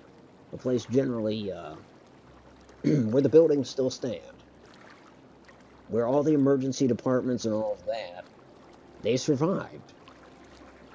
You know, what would that look like? And how would it interact with the areas around it? I don't know how you'd build a game around that. I don't think you would, because it would be uneventful unless you traveled. But yeah, have army, will travel. That would be kind of interesting. Same thing with Vault-Tec. I always wondered, you know, what if one of these vaults was armed to the hilt and had the population that moved. And so when they decide, you know, when they have their reclamation day, it's reclamation by force. And they've been training for this for a generation or however long. You know, I think that'd be an interesting angle too. This is speculation, and it actually doesn't relate to 76 at all, but except for the reclamation day.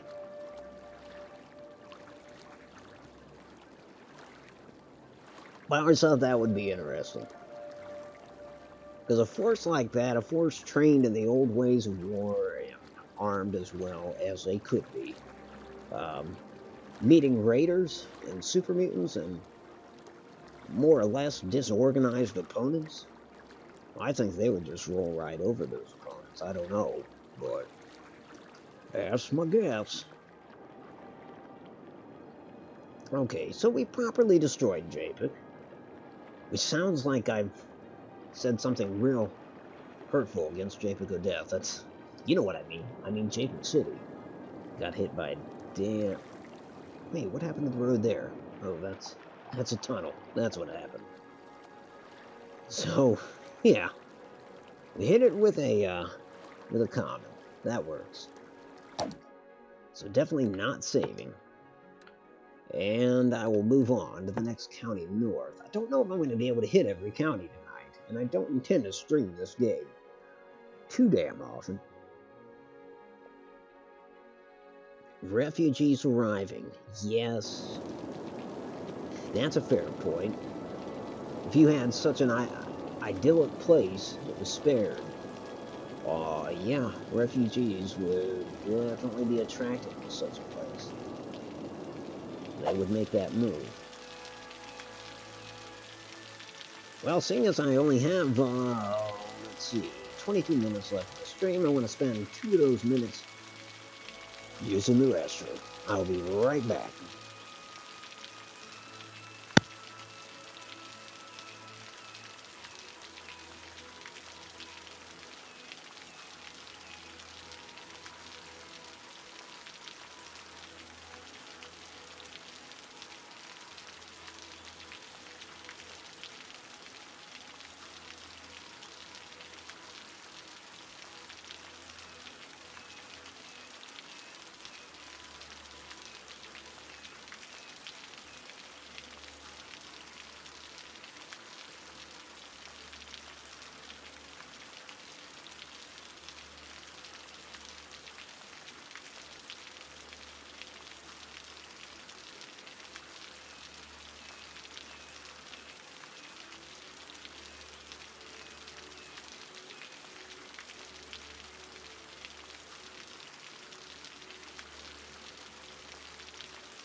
Okay, I'm back. We've been looking at Cat County South.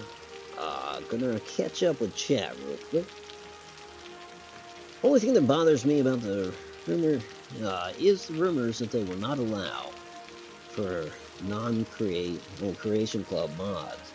Not sure how they would keep Nexus mods out of the game though. Well, on console, obviously. I don't need to tell you that. It's funny, I saw Is Your City Burning Down before I read that. But yeah, that would be a slap in the face to those that worked on mods. I feel that the way that Bethesda went about the mods was well, certainly there's an aspect of magnanimity there. You know, I thought, like, awesome. They're gonna allow mods on console, and then the whole debacle between fucking Sony. I'll tell you what, I am not. I'm almost the antithesis of a Sony fanboy at this point, and I don't own a PS4. But you know, that they wouldn't play ball, that they don't play ball with Minecraft, that they don't. It gets to a point where my middle finger slowly becomes erect. because I don't understand. I get the Minecraft thing because Microsoft, that's an IP that belongs to Microsoft. Now, anyways. But the mod thing, and the way they cloak it in, we're looking out for the children or whatever, it's a crock of shit. I haven't bought into it from day one. And, there's part of me that wishes Bethesda kind of would have put their foot down and said something along the lines of, and this is in lieu of Creation Club, that they would have said something like, look, if we put our rubber stamp on specific mods, if we say this mod is approved by Bethesda, it's not just available, they're all available, but this one gets our stamp of approval, then Sony, you know, and in doing so, we're saying that it's consumer friendly, or whatever. Child friendly, I guess, if that's what Sony's bent up about. I think that would have impressed me. All of this with the caveat that I'm impressed that they allowed mods in the first place on console. I know that's old news by now, but I still see that as deserving of some praise. They would only allow Creation Club in the next Fallout on console, because, you know, just like you say, on PC, well, what the hell can they do? They won't be able to stop it. It's like first response with GTA. Rockstar can do what they want to try to avoid modding, but it's just not going to work. People are going to do it on PC, and it's going to be successful. But yeah, I don't know. The Creation Club became... and it's been a while since I've played, but I heard somebody say that this is the Sims Pet Edition, you know, and that's what it felt like to me, too. Whoever I heard say that, they were speaking to me, because I thought, yeah, you're damn right, this is Pet Edition. This is just the same damn AI with a different skin. It's a doggy. Congrats. It kind of ticked me off, and the Creation Club did not pan out to be what I had hoped it would be. I did get some things that I enjoyed out of it, but by and large, I kind of saw it as one of those situations where I just kind of lean back and cross my arms and say, well, don't we digress? This is all about having a golden retriever now. Thank God. I don't know.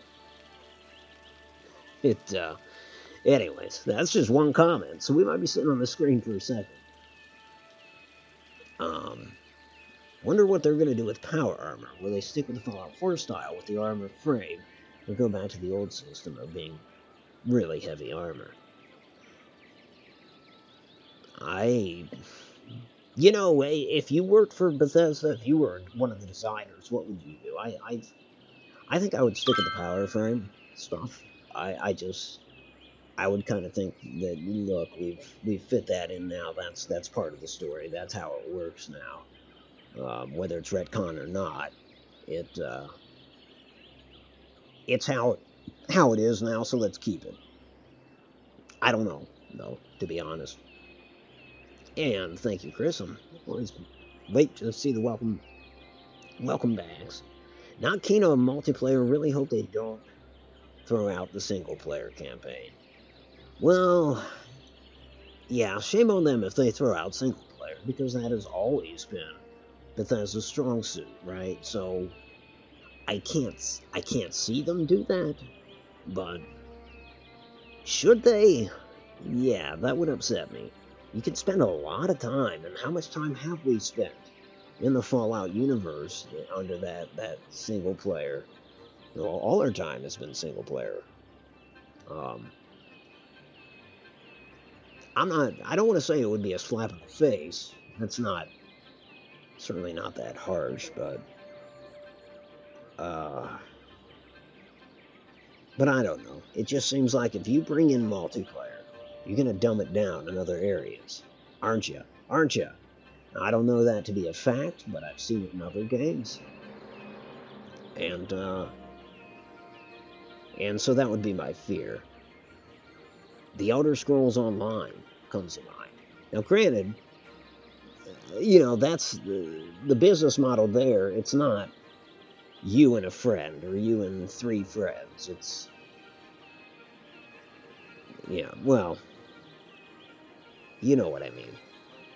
But certainly that interaction with every little object you come across, you would lose that. That would be my concern. Bring in multiplayer, you're gonna lose some of the shit that you enjoy already. And why backpedal? Why go backwards? Take a step back. It's not what any of us want, I don't think.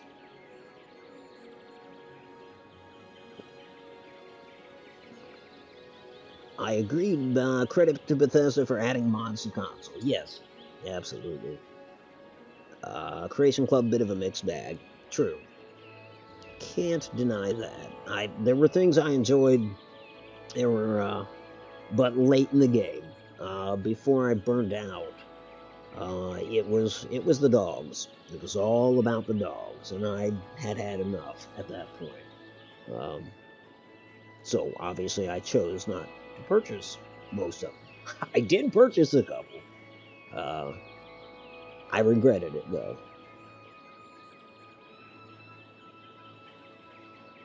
Pre-ordered. Oh, let me see. Depends on how they do the multiplayer. If they make it straight up MMO, then no. Right. They lose you and me right there. If they have something like Dark Souls multiplayer or Rust or something, then maybe. And Rust has been bantered about. Again, I don't want to give merit to speculation, but that I have heard that brought up. Pre-ordered Go 76. We'll cancel if there's no totally single-player campaign. Oh, Go was Fallout. Yeah. Yeah, I'm with you. But then again, I can't... Here I go, I'm engaging in speculation. I cannot foresee them foregoing single-player. I just have a hard time wrapping my head around that. So I've only got 10 minutes to go. I think I'm going to forego the tour and just kind of keep it on this screen. Maybe I'll follow a vehicle around. We'll follow, what is this, a cab? No, it's some sports car. It's a sports car. So yeah, we'll follow this guy as he heads through the county. Maybe he's got a particular destination, maybe not. But in the meantime, yeah, I'd rather just shoot the shit, to be honest. I don't pre-order anything anymore. Been burned too often. Yeah, I feel you there. Trying to think of it. Well, you know what, though? I pre-ordered State of Decay 2. Because I knew when I was getting there. I knew that it would be the first game with some added content to it, more maps and stuff like that. So I didn't have any reservations about pre-ordering that. However, there are some IPs, there are some developers that I'm too skeptical about. So no. I do try to be cautious when pre-ordering stuff. And I think that's advisable, you know. I don't think you're wrong for not pre-ordering, because it's certainly you're going to get the people that they get the game a month early or whatever because they've got a big YouTube channel. And you can find out a lot about a game by watching that stuff.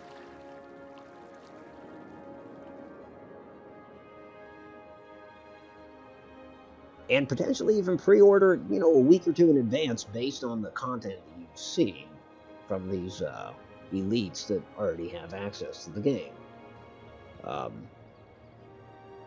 God, I sound like I've got an axe to grind, don't I? I don't. I mean, I don't... You know, if I had a big YouTube channel, would I take a game early? I probably would, but I still don't know that I'd be comfortable with it because just get beta testers. Have them sign an NDA. I don't know why it's become this kind of thing where it's like, well, it depends on who you know. If you know a lot of people, well, you can get out game early. I mean, I don't know. I'm just not impressed.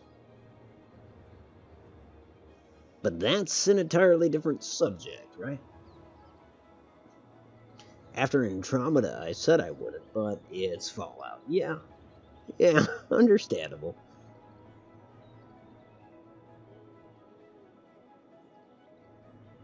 Just thought about this at the time 76 opened. The Brotherhood of Steel was not a thing. Not sure if that's good or bad. Yeah, I don't know. Content-wise, I mean, I always enjoy seeing the BOS in there. But, so I guess it depends on how you mean that, you know. And certainly that depends on your stance on the Brotherhood. I'm kind of neutral over them. I enjoy playing them when I do, you know, role-playing them. But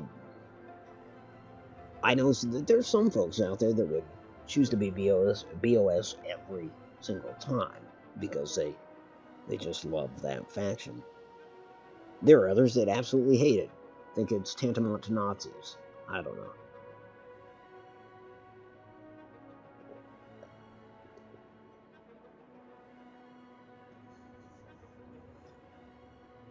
But yeah, 76, there's going to be so much information in the coming weeks, E3 and all that. So we'll be able to see what lies around the bend here soon. And see what the hills of West Virginia have in store for us. Even that's speculation, isn't it? It's just based off of the song, Country Road. I don't know. Again, it's just so little information that I don't know what to make of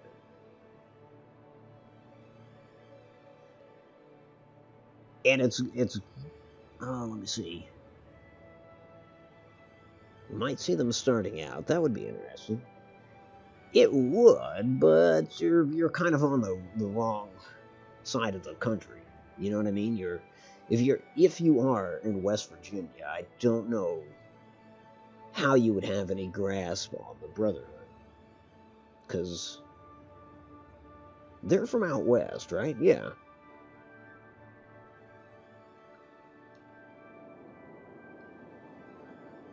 I mean, shit, I'm still, long after the fact, surprised that Elder Lyons and his crew made it out east.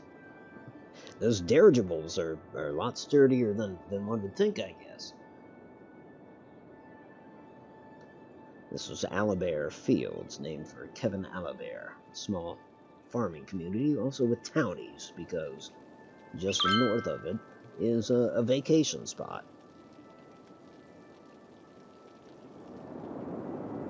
What was the name of that? Lake Wim, Di Island. Ah, named after Lady Di.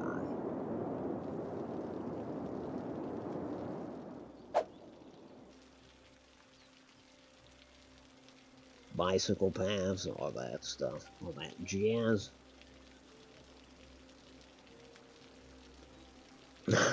Yeah.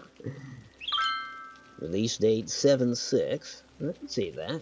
July 6th. Ah, yeah, BOS started in California. That's what I wanted to say, but I didn't, because when I was thinking that's why I just left it to the vague out west. I couldn't help but think of the NCR.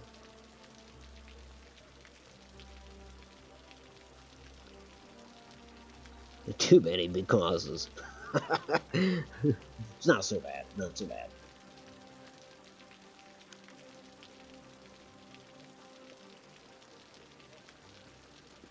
Yeah, I guess, yeah, we would have the Enclave, you know, because technically the Enclave kind of existed when the bombs fell, to some extent. Certainly the foundations were there. Hell, the president was kind of missing in action leading up to the Great War. People wondered where the hell he was. Turns out he was on an oil rig. Can you believe it? Which kind of goes to show that he saw it coming, or you know, his national security advisors saw it coming anyways. But I only know that because, oh, gotcha, Grayson. Hey, get some sleep tonight. And sleep well, man. Thanks for taking the time. Always good to see you in the chat.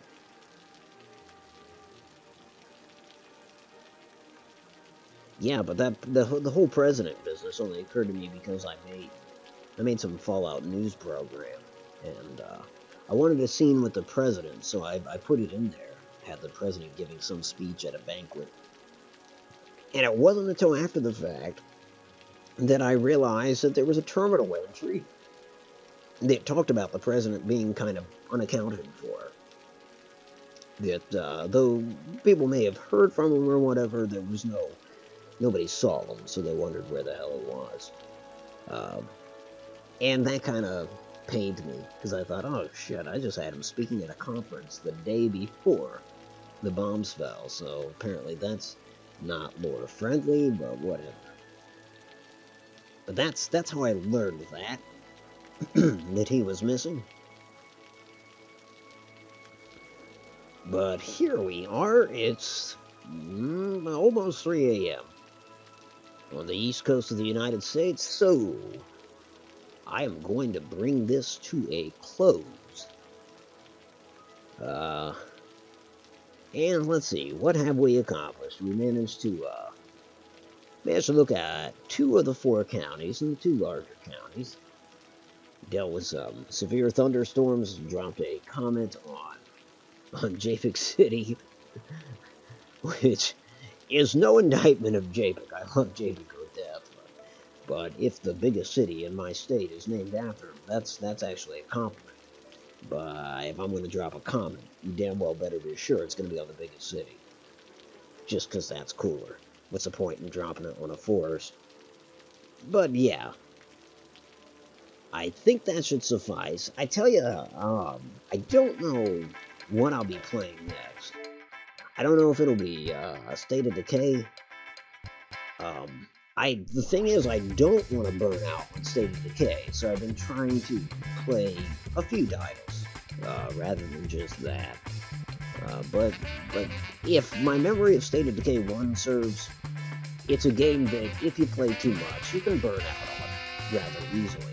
So that's one that I like to visit a few times a week, and supplement the remainder of my time with other games. In this case, the other games are, well, tonight it was Cities Skylines, but there's also Battlestar Galactica Deadlock. Been loving the shit out of that game. I like the strategy behind it. I'm just having a lot of fun with it. And I know that neither of those games are they're not necessarily like super popular, so I don't expect to get a lot of views or have a lot of viewers when playing games like that. And I guess, honestly, the same could be said for State of Decay 2. But that's not really a concern for me. I mean, you just kind of gotta do what you like to do, you know? Damn the torpedoes. And so, yeah, how fitting, damn the torpedoes. We're talking about Battlestar Galactica Deadlock, because torpedoes are a thing. But BSG is going to get some, it's going to get some DLC here very soon. I think the 15th. So, after the weekend. So I'm looking forward to that. It'll keep track of damage to your ships, so even after a battle, your ships remain damaged. Honestly, all sorts of shit has been implemented. It's pretty hefty DLC. So, using that, I'm going to start over with that game. I'm going to play it from the start. I'm not going to try to multiplayer it so much, even though I will listen to viewers' advice on it. I intend, if they allow us to name ships, which by the previews, you're going to be able to do that. But don't quote me on that, because anything could change in the transition to console. Nonetheless, I want to name the ships after viewers and friends and the whole 9 yards, because that gives me more of a personal attachment to those ships. Even though I honestly, even in the vanilla game, I already get attached to a lot of these ships. Anyways, folks, thanks for taking the time. Yeah, I agree. It is a pretty game. I love what they've done with it, graphics-wise. But yeah, Christopher, thanks for sticking with me tonight. Much appreciated, man. I'm glad you enjoyed the stream, and I hope you have a fantastic evening. And I hope to talk to you again soon. Anyways, anybody who watched tonight or will watch us in the future, this is Automatic for Automatic Games. If you feel like this, and if you are subscribed, I will talk to you soon, friends. Have a good night.